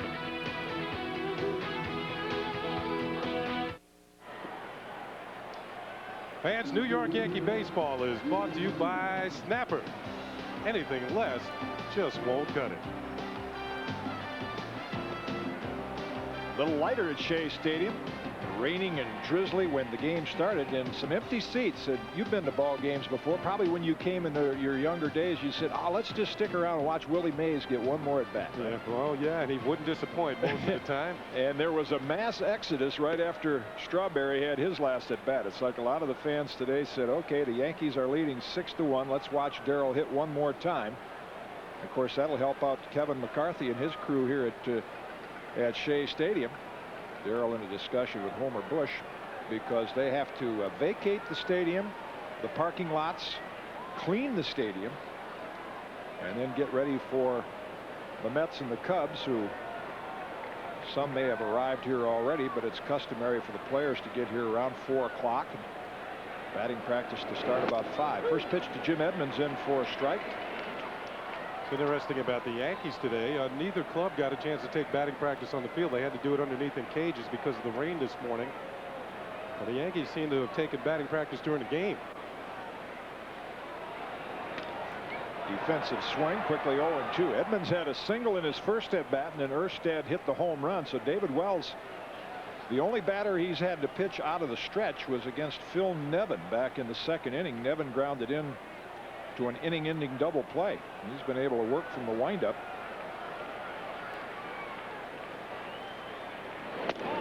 Just off the edge, 1-2. 0-2 against the Angels this year. They lost both games out on the West Coast, the Yankees did, and it's an area where I think Joe Torre'd like to see a little improvement in this year's Yankee team. Nevin waits on deck. They handled the Central Division last year very well. They played good baseball against the East.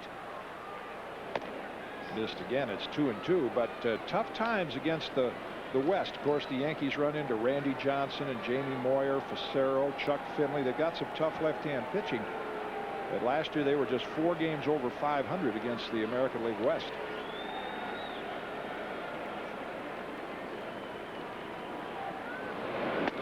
Breaking ball. Wells not happy as he was ahead of Edmonds 0-2 and has now seen the count go full. Well, to Edmonds' credit, he didn't chase any close pitches. Tried to drop a breaking ball in, and now the count is full.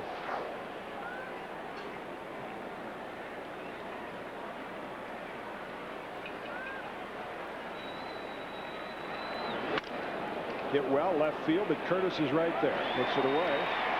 And there's one down in the Angel 8th.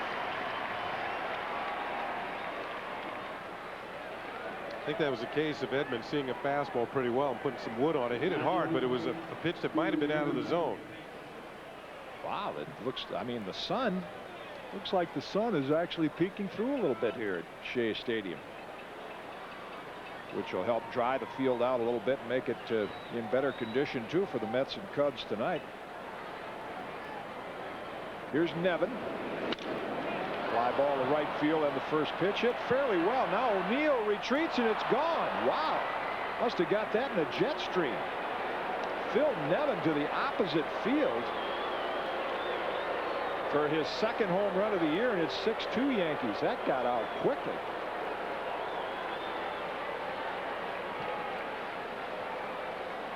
That might be a difference in the two ballparks. That's the stadium. I think it's 385 about in that area. Oh, here's the pitch out over the plate, and he must have got pretty good wood on it, although it didn't sound like it.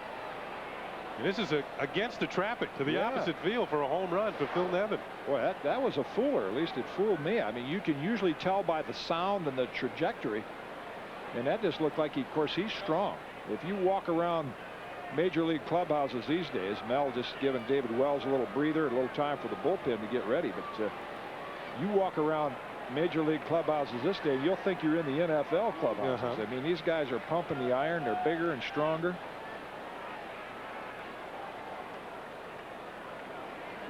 He pitched the first Yankee game at Shea Stadium, did Mel Stottlemyre, back in 1974. Garrett Anderson takes high for a ball. I know that Rudy May started the first game of that doubleheader in '75. The last 2 appearances by the Yankees here at Shea Stadium. It's in for a strike. That was the game Kenny was referring to, that he played in the last Yankee game in '75 when they played the Orioles a doubleheader. Stanton and Nelson with a few days off now, getting ready in Joe Torre's bullpen. Late on the fastball, and it's 1-2. Anderson has gotten a lot of advice from Rod Carew as to his approach to hitting. And they feel that eventually he'll hit more home runs. He only hit 8 home runs last year, but did drive in 92 runs, which is pretty good production.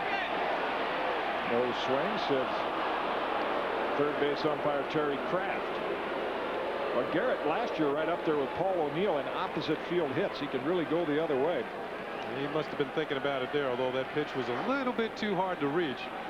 I always felt if a pitch was too hard to reach, it has to be a ball.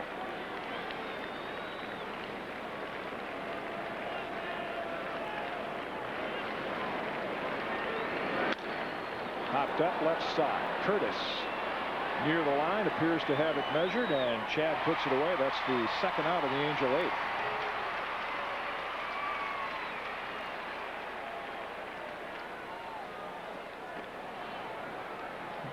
That'll bring up Paco Martin.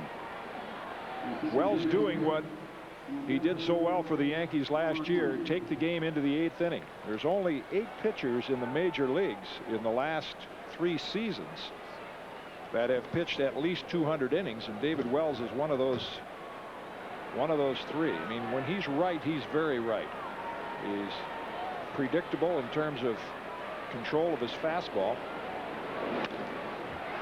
David, the only difference between him being a a good major league pitcher and maybe a little better major league pitcher is to learn how to win on the days that he doesn't have his best stuff. And, when you look at the Greg Maddoxes and the David Cohns and the great pitchers, they don't have their best stuff all the time. They figure out a way to win on the days that they don't have their A game on the mound.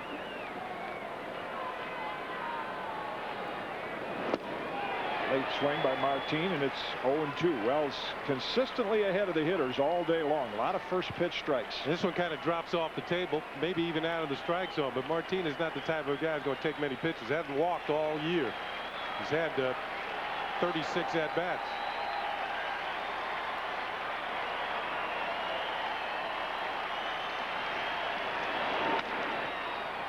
And on the hands, fouled out of play, and it's still 0-2. A historic souvenir. Save. Yeah, I was there that day that those 4 teams played 2 games, 1 National League game, 1 American League game. He's going to keep that souvenir, probably write the date on there.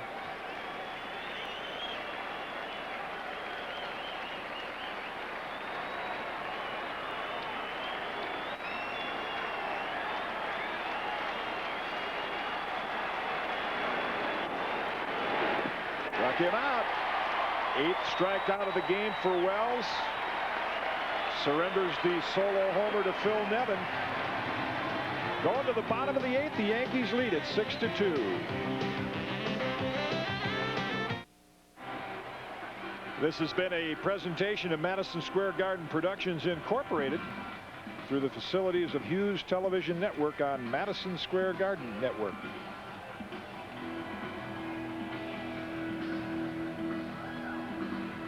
David Wells looks like he got the congratulatory pat from Mel Stottlemyre, as if to say 8 innings is enough. They'll go to the bullpen to wrap it up.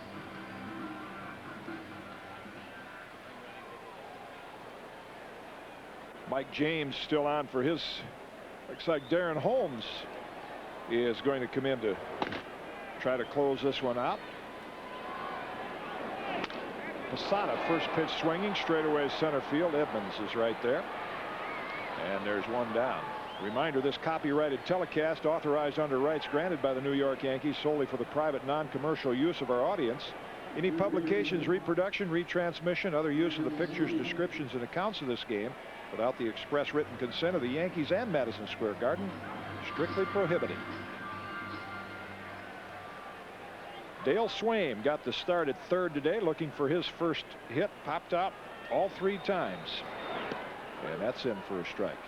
It's an inning away from concluding a very historic day here in New York baseball.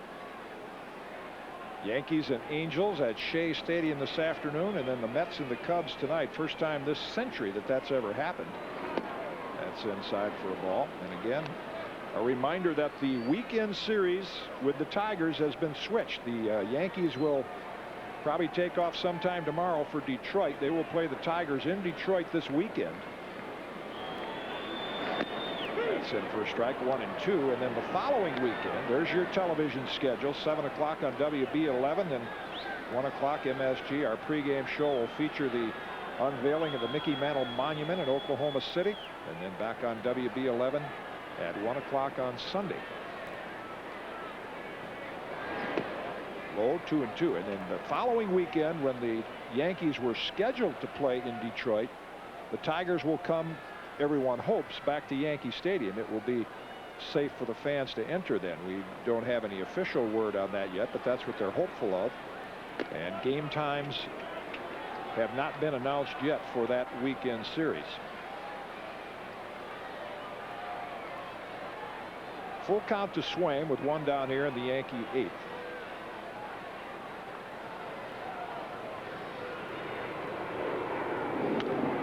Stays alive. Early in his career, Dale Swaim suffered a broken leg, and that really set back his career. In fact, he had to go to the minor leagues for a while. And instead of being a regular, he had been the regular shortstop following Robin Yount in Milwaukee. Then he became a utility type player. Used his ability to play anywhere in the infield and probably the outfield as well. Again, stays alive. Yeah, he was their #1 draft pick the year that Harvey's Wallbangers, Harvey Keene was the manager that year, that they went to the World Series with Molitor and Yount, Cecil Cooper. 1982. Knobloch waits on deck. He got it started with a base hit in the first inning. He's got 2 on the day. He's reached safely in every game he's played in. That goes all the way back to spring training. Sway him down on strikes, and there's now 2 away in the Yankee 8th. First strikeout for Mike James, who had a horrible spring with the Angels. In fact, he was the primary setup man for Troy Percival last year, and he pitched so poorly that Terry Collins hesitated to use him at the beginning of the season. Now he's starting to find a life on his fastball again. You saw some movement down and away, and he might get back in his role as the primary guy to set up Troy Percival, the closer for the Angels. He followed teammate Chuck Finley's lead by getting the blonde hair dye, the Billy Idol look like Finley has. Very fitting for Californians.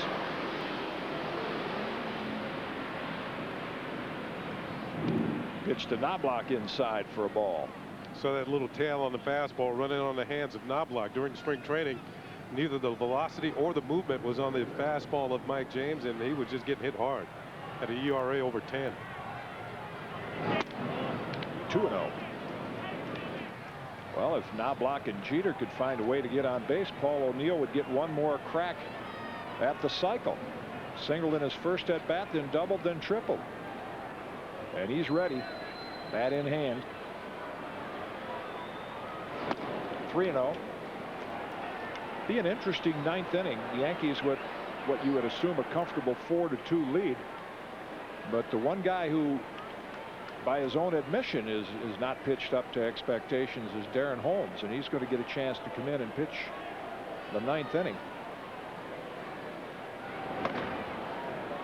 With the principal owner sitting about 10 feet from the Yankee dugout, who has put a little extra heat on him, saying that the young man from Colorado has to start contributing. There's George Steinbrenner along with Mayor Giuliani. He called on his good friend Mike Ilitch, the owner of the Detroit Tigers, did George Steinbrenner, and somehow or other they, as Knobloch draws a walk, they agreed to switch those weekend series. That's going to create, I'm sure, a problem for Detroit ticket holders too. I mean, you can imagine sitting back there in Michigan if you were going to come see the Yankees next weekend. Now all of a sudden you've got to change your plans and figure out a way to make it happen this weekend. Yeah, what if you're going to take Aunt Minnie to the ballpark on her birthday? You know, and all of a sudden can't change her birthday. No, you can't.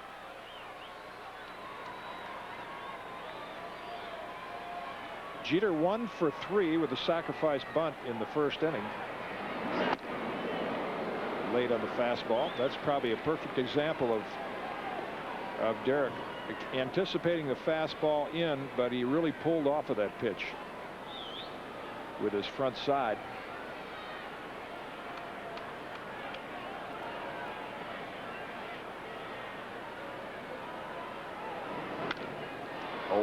When I was hitting, I didn't like the fastball in either. That was my weakness. But what I would do early in a series, a 3-game series, I would look exclusively for that pitch first 2 times up.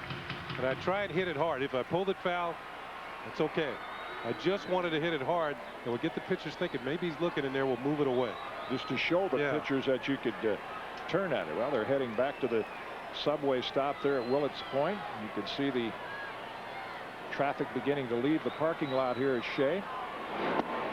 Just missed 1 and 2. The same is true from a pitcher's standpoint, Kenny. Even though if you're not a particularly hard thrower, and I wasn't, always tried to rear back and muscle up on a high fastball occasionally, just to show a hitter that you might have a little bit extra on the ball, just to put that thought in his mind. Knobloch was thinking about going and just got back in time. The Yankees with a, I guess you could call it a comfortable 4-run lead, but you make it that 5th run, you get that 5th run and put it up on the board there to give yourself a 5-run lead. That eliminates a grand slam tying the game. Yeah, managers point to that late in the game. They like to expand that lead if they can and get it to 5. Knobloch is off. Nevin's throw is a little bit high, but he gets him anyway. So Knobloch gunned down, stealing by Angel catcher Phil Nevin. And we're heading to the ninth. Darren Holmes appears to be ready to come on and wrap it up. We'll be back with him on MSG after this. Well, David Wells is on the mound. 6'2" Yankees. He's going to try and complete it. Darren Holmes just getting a little work on the side end, evidently, down in the bullpen. And if you just joined us on this historic day, 40,743 on hand here this afternoon, and it's been a lot of Yankee offense, including Dodge drive of the day. Darryl Strawberry in the 5th inning, a solo home run to left center field. Strawberry is the all-time home run leader here at Shea Stadium. That was his 127th home run in this ballpark. Also with a little defense. Let's take a look at our Hoover pickup of the game.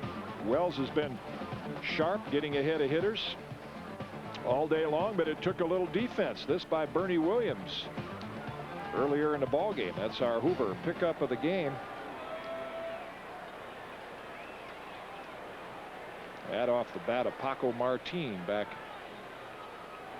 in the 6th inning, and DeSarcina takes ball 1. DeSarcina's hit 23 career home runs, 2 of them off David Wells. And these are the situations. I bet you there were games where Wells is way ahead. So they got the 9th place hitter up. I'll just shoot one in here, see what happens. High ball hitter, high ball pitcher. Yeah. Falls behind now 2-0.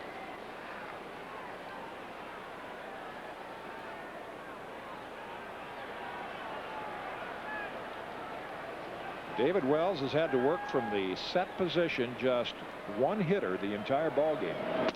That's in for a strike. Solo home run by Erstad in the 7th. Another solo by Nevin in the 8th.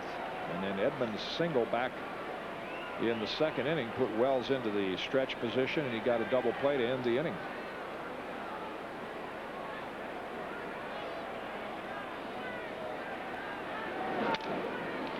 Fouled out of play down the right side. This will reach the seats, and the count is even at 2-2. So it appears that Kevin McCarthy and his crew here at Shea Stadium will have, at least barring a comeback by the Angels, they will have ample time. We did not get official word, but the rumor was that no inning would start after 4 o'clock if in fact this was an extra inning game or something, so that the crew would have plenty of time to clear the stadium out for tonight's game. But what a remarkable crowd at the last minute to switch the venue and have 40,000. Of course, many that held tickets to Monday and Tuesday's games, those were honored. Again, fouled out of play. And one of the questions going around was, why didn't the Yankees and the Angels play here yesterday? And one of the problems the Yankees said was getting the tickets, getting the information, and getting the tickets situation lined up so that fans, could come to yesterday's game. They just didn't feel like they could accomplish that in 24 hours. Left field. Curtis on the run. Back at the track, looking up, and gone. Another solo home run. The 3rd in his career off Wells, and DeSarcina hits his first of the year to make it a 6-3 ball game. See, that's what I was talking about. Get to a point, gun it in there, see what you can do with it, and DeSarcina wrote it out of the ballpark. So, he had a comfortable lead, has a 4-run lead. This is the first hitter of the inning. You don't want to walk him. Throws it in there, and DeSarcina connects. That's his 24th career home run, 3 of them off of David Wells. And here's Darin Erstad, who has 1 of the 3 home runs the Angels have hit today. That's high for a ball. It's a catfish hunter kind of game, or Fergie Jenkins. They would give up a fair amount of home runs, but most of them were solo shots and when they had a comfortable lead.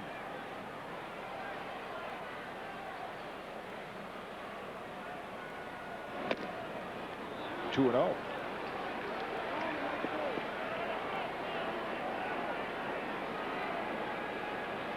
Little concern with a 3-run lead in the 9th inning and nobody out.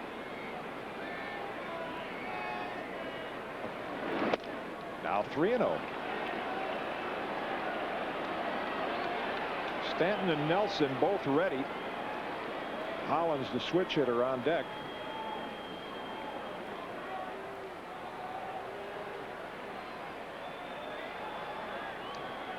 David Wells has thrown 108 pitches. And it's been pretty much of an effortless 8 innings until that. That's the telltale sign. I know he wanted to finish it off. He had 5 complete games last year. But a home run and a 4-pitch walk will indicate to Joe Torre that he needs to make a pitching change. So David Wells will go 8+ innings and leave this game with a 6-3 lead.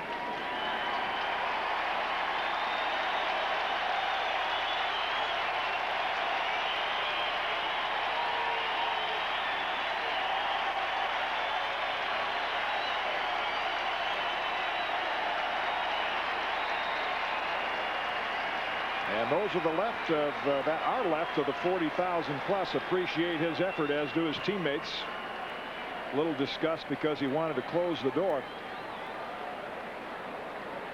Jeff Nelson coming on to pitch for the Yankees. We'll be back on MSG after this. 6-3 Yankees, and the Angels threatening here in the 9th inning. They've scored 1. They have a man on with nobody out. Reminder that we'd like to have you tune in to MSG Network tomorrow night at 7:30. The Knicks continue their playoff push against the Toronto Raptors. That's our final Knicks regular season telecast this season. Pre-game coverage will begin at 7 o'clock with the MCS Cannon Knicks game night. That's tomorrow night. Knicks and Raptors. Those Raptors delayed the Nets playoff spot for a night by defeating them last night. Jeff Nelson, always among the league leader in appearances, comes on for the 8th time this year, as you see his pitching line. 77 times out of the pen last year for the Yankees, one of the busiest relievers in the league. So he'll switch Dave Hollins around to the left side, and then you have Tim Salmon and Cecil Fielder, and if it gets down to Jim Edmonds, we will see Mike Stanton in the game. Hollins 0 for 3 against Wells with a strikeout.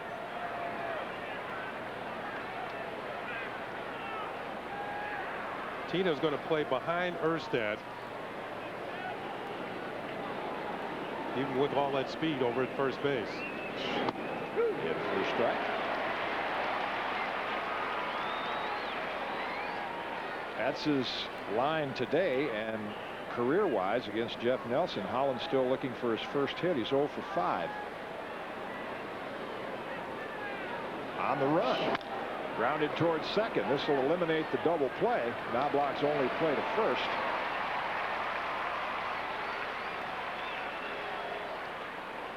Well, like a lot of the Yankee runners, Joe Torre has given a green light. Darin Erstad has a green light as well from Terry Collins. Although he is a relatively young player in terms of service in the league, Erstad has the type of speed and judgment that the manager lets him go until he shows him that he's trying to go on the wrong pitches. And particularly against Nelson, like most guys that are 6'6", 6'7", which Jeff is, it takes him a little longer to deliver that ball to home plate. Here's Salmon. Late on that one. Wow. Just fouled into the stands behind the on-deck circle. He's done well against Jeff Nelson, and as you pointed out, the early part of this ball game, the Angels made sure Tim Salmon got lots of at-bats this spring. He is always a slow starter, but not this year. Stanton is waiting and ready in case he has to face Jim Edmonds. Back to the backstop. Erstad will advance to third. And it's a ball and a strike to Salmon.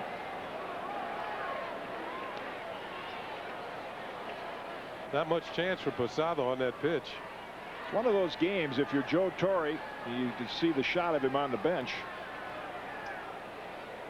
That one past Posada with not much chance to lay leather on it. You see Joe's going to the cooler. I mean, it's been a comfortable kind of a game. Wells has been in command. They get off to a 6-0 lead, and it almost looks like it's going to be a laugher. Ground foul, and it's 1-2, and yet you get to that 9th inning and you look up for that solo home run. You say, wow, one more base runner. They've got the tie and run at the plate, and the heart of their lineup coming up.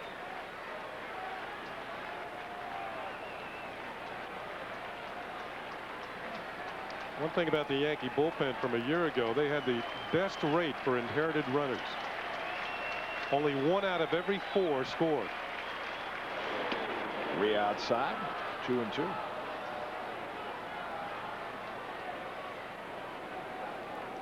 That becomes a team thing. The bullpen, a team within a team, is that, well, you hate coming in and giving up somebody else's runs. That's the worst feeling in the world for a relief pitcher. Erstad is Wells' responsibility. Popped up right side. Appears to be playable. Tino Martinez in foul territory will make the grab. And quickly gets it into Posada to hold Erstad at third. So the Yankees now 1 out away from winning their 6th in a row. Tino makes a nice play here. Watch him 360 and fire to the plate. 1 hop. Posada knocks it down. Erstad didn't even tag up. So not since 1995, when they made that September push to get a wild card spot, not since then has a Yankee team won 6 in a row. And they're 1 out away from doing it right now, and they'll try to get out their former teammate Cecil Fielder. Strike 1.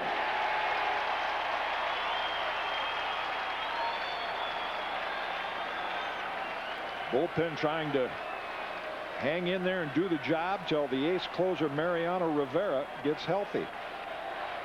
Erstad takes his lead.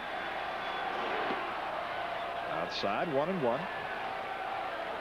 Last report on Monday during the workout, Mariano felt that he was throwing off flat ground, that he was making pretty good progress.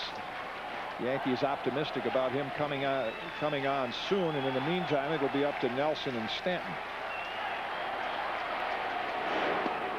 Just misses. 2-1.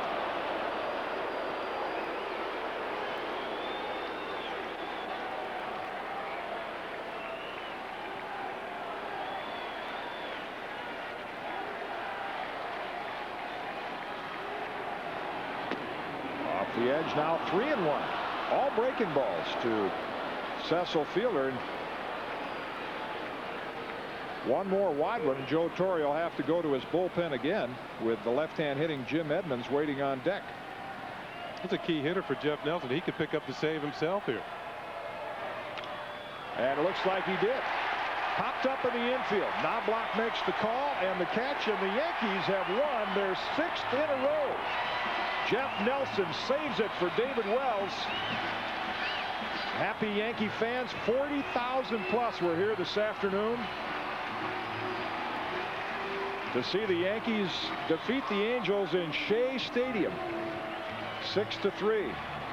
Big day for Paul O'Neill and Tino Martinez. Darryl Strawberry with his 4th home run. Yankees played flawlessly in the field. They've only committed 4 errors all year. So it was worth the wait for the Yankees after the 2 postponements at Yankee Stadium. They pick up a win on what will be the last game of this homestand, because the weekend series will be in Detroit.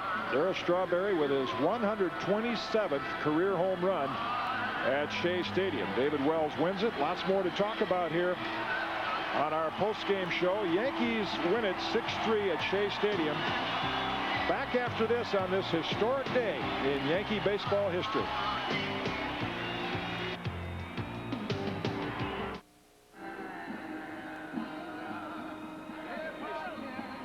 Welcome back to Shea Stadium. Yeah, the Mets will be playing here in a few hours, but this afternoon it was the Yankees over the Anaheim Angels 6-3. Let's check it out on the Jeep Eagle game summary. 6 runs, 13 hits. Paul O'Neill, a single, a double, and a triple. 3 solo home runs in the last 3 innings for the Angels. That was their 3 runs. David Wells wins it, and Ken Hill loses it. Big day for Darryl Strawberry. Hit his 4th home run, and he's standing by at field level right now with Al Troutwig. Al?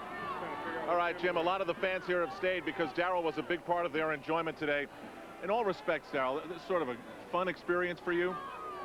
Well, it was very fun to be able to come back to Shea Stadium. I think the most important thing was, for our team to get back on the field and playing games. We really needed it. We've been playing well, and we just want to try to continue to play well.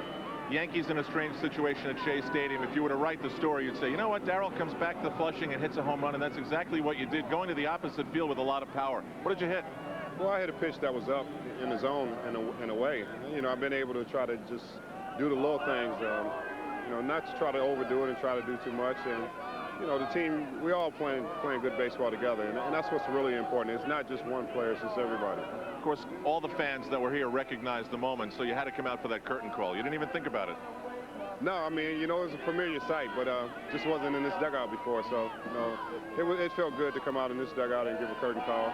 I was so used to giving curtain calls on the other side for so many years, and to be in the Yankee uniform and give a curtain call at Shea Stadium, it's kind of special. I don't know if you knew this or not, and we're looking at a bunch of people waiting for you, but the apple, you know the apple that pops up when you hit a home run? Right. It came up just a little bit to the Met logo, and then they stopped it.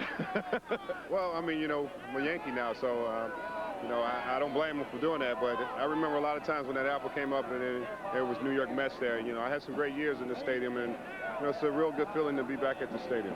Darryl, after the start now to win 6 games in a row, the turnaround was so drastic and so dramatic.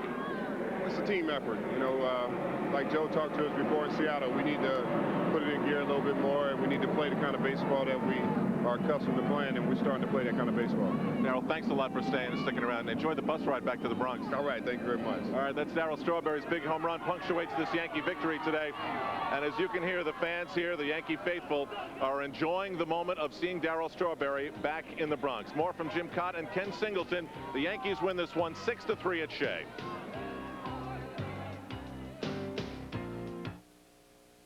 Well, it was a special day at Shea Stadium. Joe Torre. Now, you didn't get this kind of press coverage in Montreal, did you? Nothing like this at all. Looks like one of those presidential press conferences for Joe. That's Joe Torre in the Yankee dugout, which tonight will be the Cubs dugout holding court. But all in all, with the days off that the Yankees had, I was impressed with the way they obviously were ready to play today. Well, they swung the bats very well. They had 6 extra base hits, 4 double and triple, and Darryl Strawberry's home run. So they came out swinging the bats right away.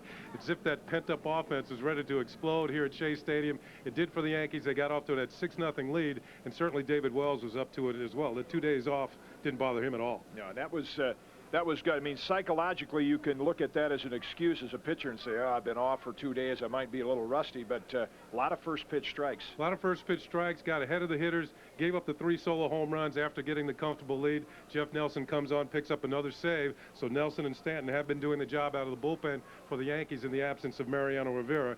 And the Yankees have now, what, 6 in a row? They are on a roll. First time since 1995, but now they got to change their mindset. They were going to go home tonight, get ready for a nice weekend at the stadium. Got to pack their bags and go to Motown. Yeah, but you think about Tiger Stadium, the way the Yankees are swinging the bat, that's a place where you can do a lot of damage offensively. So if the Yankees can continue this type of hitting in Detroit, they should score a bunch of runs. Yeah, it's a great park for hitters. So the Yankees day off tomorrow, and then they'll tackle the Detroit Tigers this weekend. Those games, of course, being played in Detroit today. Again, the final score, the Yankees 6 and the Anaheim Angels 3. David Wells wins it. He's 2-1. Ken Hill takes the loss. His record also 2-1. Jeff Nelson with his first save of the year. Coming up next, our Jeep and Eagle post-game report with Al Trautwig and Michael Kay. And then be sure to join us again for our game on Saturday when the Yankees take on the Detroit Tigers. It all starts with the New York City Marriott Hotel Yankees scorecard show at 12:30. It'll be an unveiling of the Mickey Mantle Monument down in Oklahoma City. They're heading for the subways at Willets Point. The Yankee fans are. Met fans will be coming in.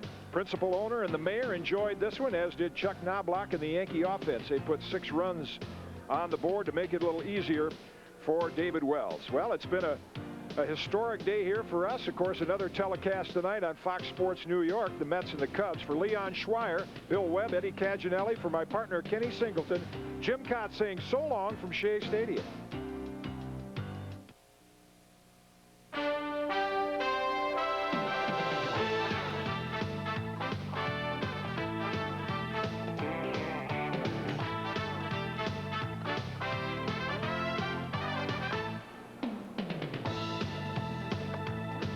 This is a Shea Stadium edition of the Jeep and Eagle postgame report. It's brought to you by your Tri-State Jeep and Eagle dealers. There's only one Jeep, and it's only at your Tri-State Jeep and Eagle dealers.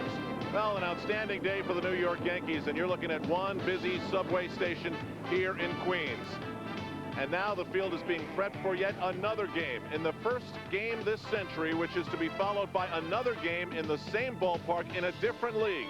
And that means taking down the flags of the American League teams and putting up those of the National League teams and resetting both batters' boxes, cleaning the field, and getting upwards of 40,000 out of Shea so that the Met faithful can come in and watch their team take on the Cubs here tonight. Well, there are some people putting in a lot of overtime, extra hours, and getting that cool golden time, platinum time, and all that stuff. Hi, everybody. I'm Al Troutwig, and welcome back to Shea Stadium. It's going to be a weird circumstance because as we go through the postgame, I expect to see some of the Mets and Cubs take the field to take batting practice and just toss the ball around in preparation for their game tonight at Shea Stadium. But the atmosphere here today was really special. All the workers, everybody involved at the stadium, and the fans sensed the uniqueness of it. And you could tell, in spite of the fact that it was raining, that everybody had a real, hey, this is a one-shot deal kind of thing attitude. And the Yankees were also thrilled. I heard David Cone say, hey, this is sort of a fun. It breaks up our week, so to speak, and I'll have great memories of all those big September games we played here at Shea in the 80s. But one of the players who came back to play in his old playground was Darryl Strawberry, and he will star in our highlight package, which is also called, as you well know, the Discover Card Playback Payback. The Yanks are okay at Shea? Yes, they were today. David Wells on the mound, and he had some offensive help. In the bottom of the first inning, Tino Martinez seeing the ball extremely well. Crushes one to right field. It drives in Bernie Williams and Paul O'Neill. Salmon can't play it off the wall. Edmonds on the relay, but it's too late. 3 runs had come across, and the Yankees were up by a score of 3-0. In the third inning, same man, same result. That's Tino Martinez, a double to right center field. It beat Tim Salmon on one hop. A hard hit ball. O'Neill scores. Yankees up 4-0. Then it was Paul O'Neill's turn. He lines one to right. It goes past Garrett Anderson. O'Neill goes all the way to third. Derek Jeter had singled. He scores. 5-0 Yankees. And I mentioned it was a day when the Yankees had the offense and the defense in the form of their pitching working. David Wells striking out the side in the 5th. Cecil Fielder first. Jim Edmonds next. And then Phil Nevin. And later, Nevin would be one of 3 Angels that would hit solo home runs. Wells came out in the 9th inning. Darryl Strawberry launched this home run, the 127th career at Shea Stadium for Darryl. No one has hit more in Flushing than he, as he hits the 4th home run of his season, and now the parking lot is a mess. Hopefully it will empty out before the Met fans start arriving. It's a one-of-a-kind day, and it's a long day of baseball that just keeps going on. Fox Sports New York will have the Mets and the Cubs tonight, and we will have more of our post-game coverage, Michael Kay included. Stay with us.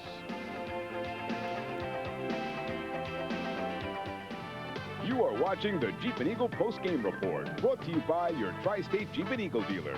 There's only one Jeep, and it's only at your Tri-State Jeep and Eagle dealer. They're replacing the pinstripes with Mr. Met. It's his house again. But we're back on the Tri-State Jeep and Eagle Yankees post-game report, and the crew of people here just continues to work on through the day, and we can't say enough about the spirit with which the Shea Stadium workers, Mets employees, the police that were here, the parking lot attendants.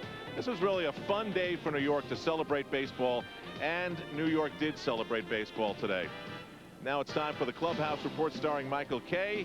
It's brought to you by the New York Marriott Marquis, Broadway's biggest hit.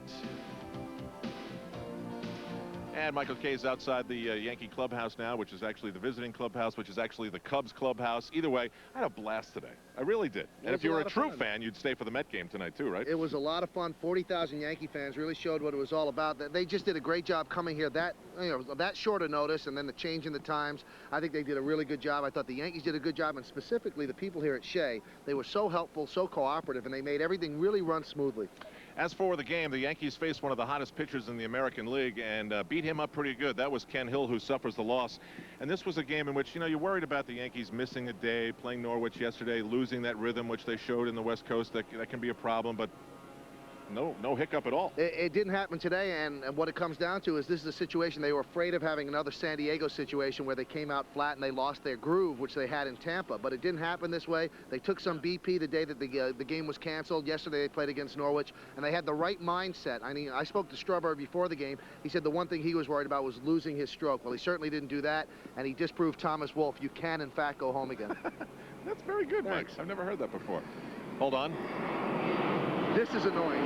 That's a Shea Stadium pause. Anyway, Anyway, as far as the Yankees are concerned today, they're on the bus heading back to the Bronx. That meant we had to really work quickly to hear what Joe Torre had to say about today's Yankee win. Because of all the attention, heaped on us, basically, we just feel it's another game. But when so many people are around, and obviously it worked because 40,000 people in the stands, but so many people around, it's something more than just a ball game, and you just can't wait for the game to start. I think that's what we were waiting for, just the anticipation of playing, and then not being able to take batting practice. But early in the game, I think, set the tone for us. Why the third base dugout? About the Mets and how they pulled this off. Wait, excuse me? The overall impressions about how the Mets pulled this. Oh, I think it was great. I mean, that's as far as I'm concerned, that's a nice bit of cooperation, and I would like to think we'd do the same thing for them if they had a problem. But I think the city of New York, as far as I was concerned, are the winners, and that's the way I would hope people look at it. Why the third base dugout?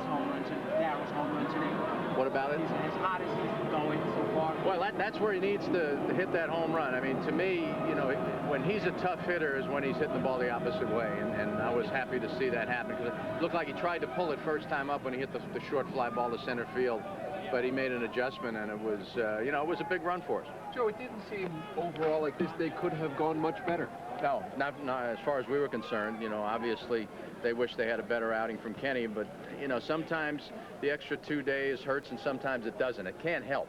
The only thing it did for us, it gave us the opportunity to get a lead, and Boomer set the tone as far as I was concerned. He got the outs early and really gave us the confidence when we kept scoring inning after inning.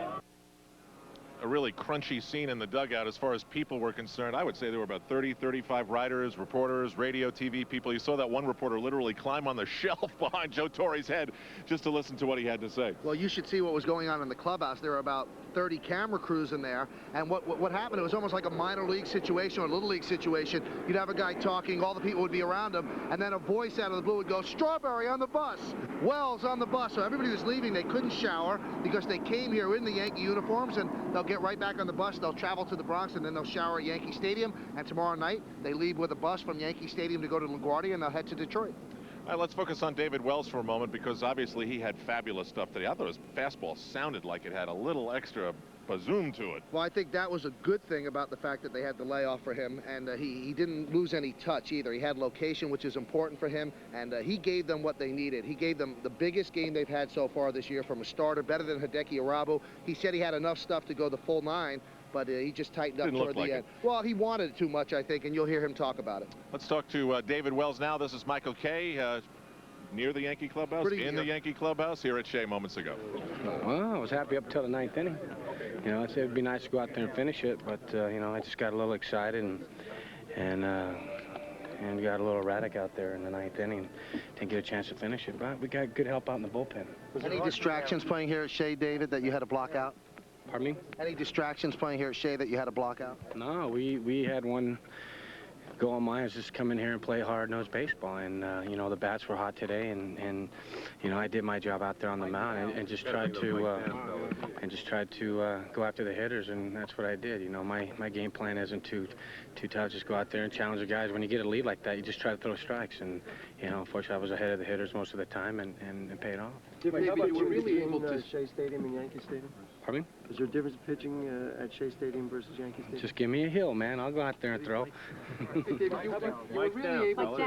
were really able to step aside from what's become kind of a circus postseason atmosphere and really focus on pitching. Well, that's my job. I got these guys are counting on me every 5 days, and I can't go out there and just go through the motions. I got to go out there and pitch. I know how to pitch. I know the hitters, and it's just up to me to go out there and be consistent. And and if you can do that every time out, you're going to win a lot of ball games. But unfortunately, it's not going to happen like that. So you just got to make do with what you got and go out there and give 110%, and whatever happens, happens. David, how badly did you want to complete this? David Wells, one of the stars in one of these media events that can only happen in New York. He said, just give me the hill. Give me the hill, and he took hold of it, I'll tell you that. Gave the Yankees a very, very big start. 6 in a row now, the first time they've won 6 in a row in Joe Torre's tenure. And this team, with a lot of distractions so far this year, really done a pretty good job. Mike, this is just the one point that I think Joe Torre is going to reach a few times this season. They're playing well now, as well as was predicted. They're winning like it was predicted. You wonder how he keeps the edge for the team to keep playing as hard and as competitively day by day by day. Well, I think the edge is the fact that the Orioles are in first place no matter how well the Yankees have played, so they have to play well. The Orioles are such a good team. The Yankees could fall far behind if they don't play well. All right, we'll pause right now on the Jeep and Eagle post-game report. The final score today, 6-3. The Yankees were the transients. The Mets are the incumbents. It's their home again.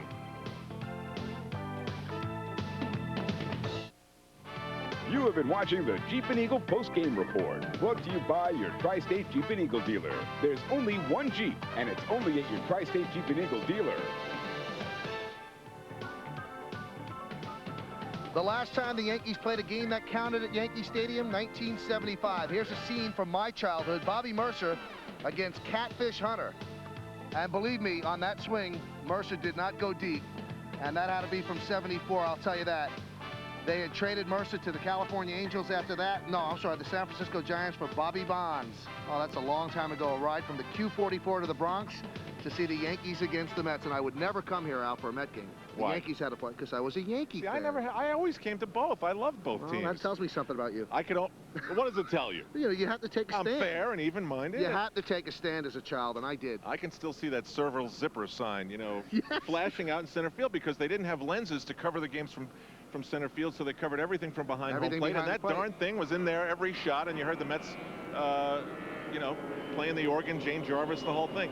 Mike, I think now as the Yankees take another day off and get set to go to Detroit, and that's another reminder that we can offer the Yankee fans. If you have tickets for this weekend at the stadium, hold on to them. They're good for the same days next weekend, and the same promotions are involved. So if you have this Friday night, it's good for next Friday night. If you have this Saturday, it's good for Saturday, and so on next weekend. Obviously, so much cooperation on so many fronts to make this happen, but the thing that comes to me is that 40,000 Yankee fans on a day's notice came to Shea Stadium. That's an amazing thing, I'll tell you that they would be able to come here on that day's notice, and also the hour change that they had. The Yankee fans really show a lot today, and the Met people, the way they handle all this, they showed a lot as well. It was Tino Martinez getting dressed in a locker that was to be shared tonight by Mark Grace, who's here early. Mark, you're one of those guys first to the ballpark. It's good to see you. Can you come up here for a second? Real quick? Sorry. You know, it's live TV. Live TV. Did Tino leave your locker in good shape? Well, I got a message from Chili. He said, Mark, it's great to see you. I was a big fan of yours when I was in high school. You know, that's typical Chili. And your response? Well, he left before I could give him a response. That's also typical Chili. We could pass it along for you. Yeah, well, this is national TV. We don't want to say that. Was the locker room nice and neat? Were the Yankees okay about it? Yeah, they didn't mess it up too good. They were quick in and out. They played great, and hopefully the other New York team won't have as much luck tonight. Well, we're embarrassed to say we spied in your locker, and there is the note. We have the evidence. Yeah, he was a big fan of mine in high school. Yeah, thanks, Chili. Hey, you know what? You were great during the rain delay last week, playing with the fans and all that stuff at Wrigley Field. Yeah, that was fun. It was so much fun to watch. Well, the weather was so miserable there, and there were some wackos out there with no shirts on in about 30-degree weather. So I said, man, if they're going to brave the elements, let's let them have some fun. I'll tell you what, they're terrible shooters. They were terrible shooters. Yeah, you set up the trash can, and you wanted them to try and throw it into the can. It took somebody a while before you had to give away your shoes. It was a shoes and a bat. You know, those shoes were so nasty. You know, I didn't want them anymore, so I figured I'd give them to somebody else. But it was a fun thing. It took them about 100 shots, and they finally bounced one in, and it was fun. They seemed to enjoy it. It was like a Letterman stunt. Hey, Mark, thanks for coming on real quick. You're welcome. Good luck. Mark Grace of the Chicago Cubs. He's going to take on the New York Mets tonight, and I think we're done. Is that it? You know what? Have we ever had a Cub on? I don't think we've ever had a Cub on. We have not had a Cub on MSG. since the 1936 World Series. Yeah, you and I did that game, I think. Yeah, it was on MSG. That was the called shot game. Yeah, sure. Yeah, we had video. Anyway, we're getting a little Wilson, silly. I think, right? Yeah, right. We're done. At Shea Stadium in Flushing, the Yankees win this one by a score of 6-3, and they will continue to get this field and this stadium ready for the Mets and the Cubs tonight. The final score today, 6-3, and now the Yankees move on to Detroit. Tomorrow they'll be off. Friday on the WB11. Saturday's the next time we'll see you. It's an afternoon affair from Tiger Stadium. The Marriott New York City Hotel's Yankee scorecard begins at 12:30. Tonight on MSG, it's the Islanders and the Rangers. There could be some rough stuff. Texaco Rangers game night begins our coverage on MSG at 7. As for the Mets and the Cubs, you can find them tonight on Fox Sports New York.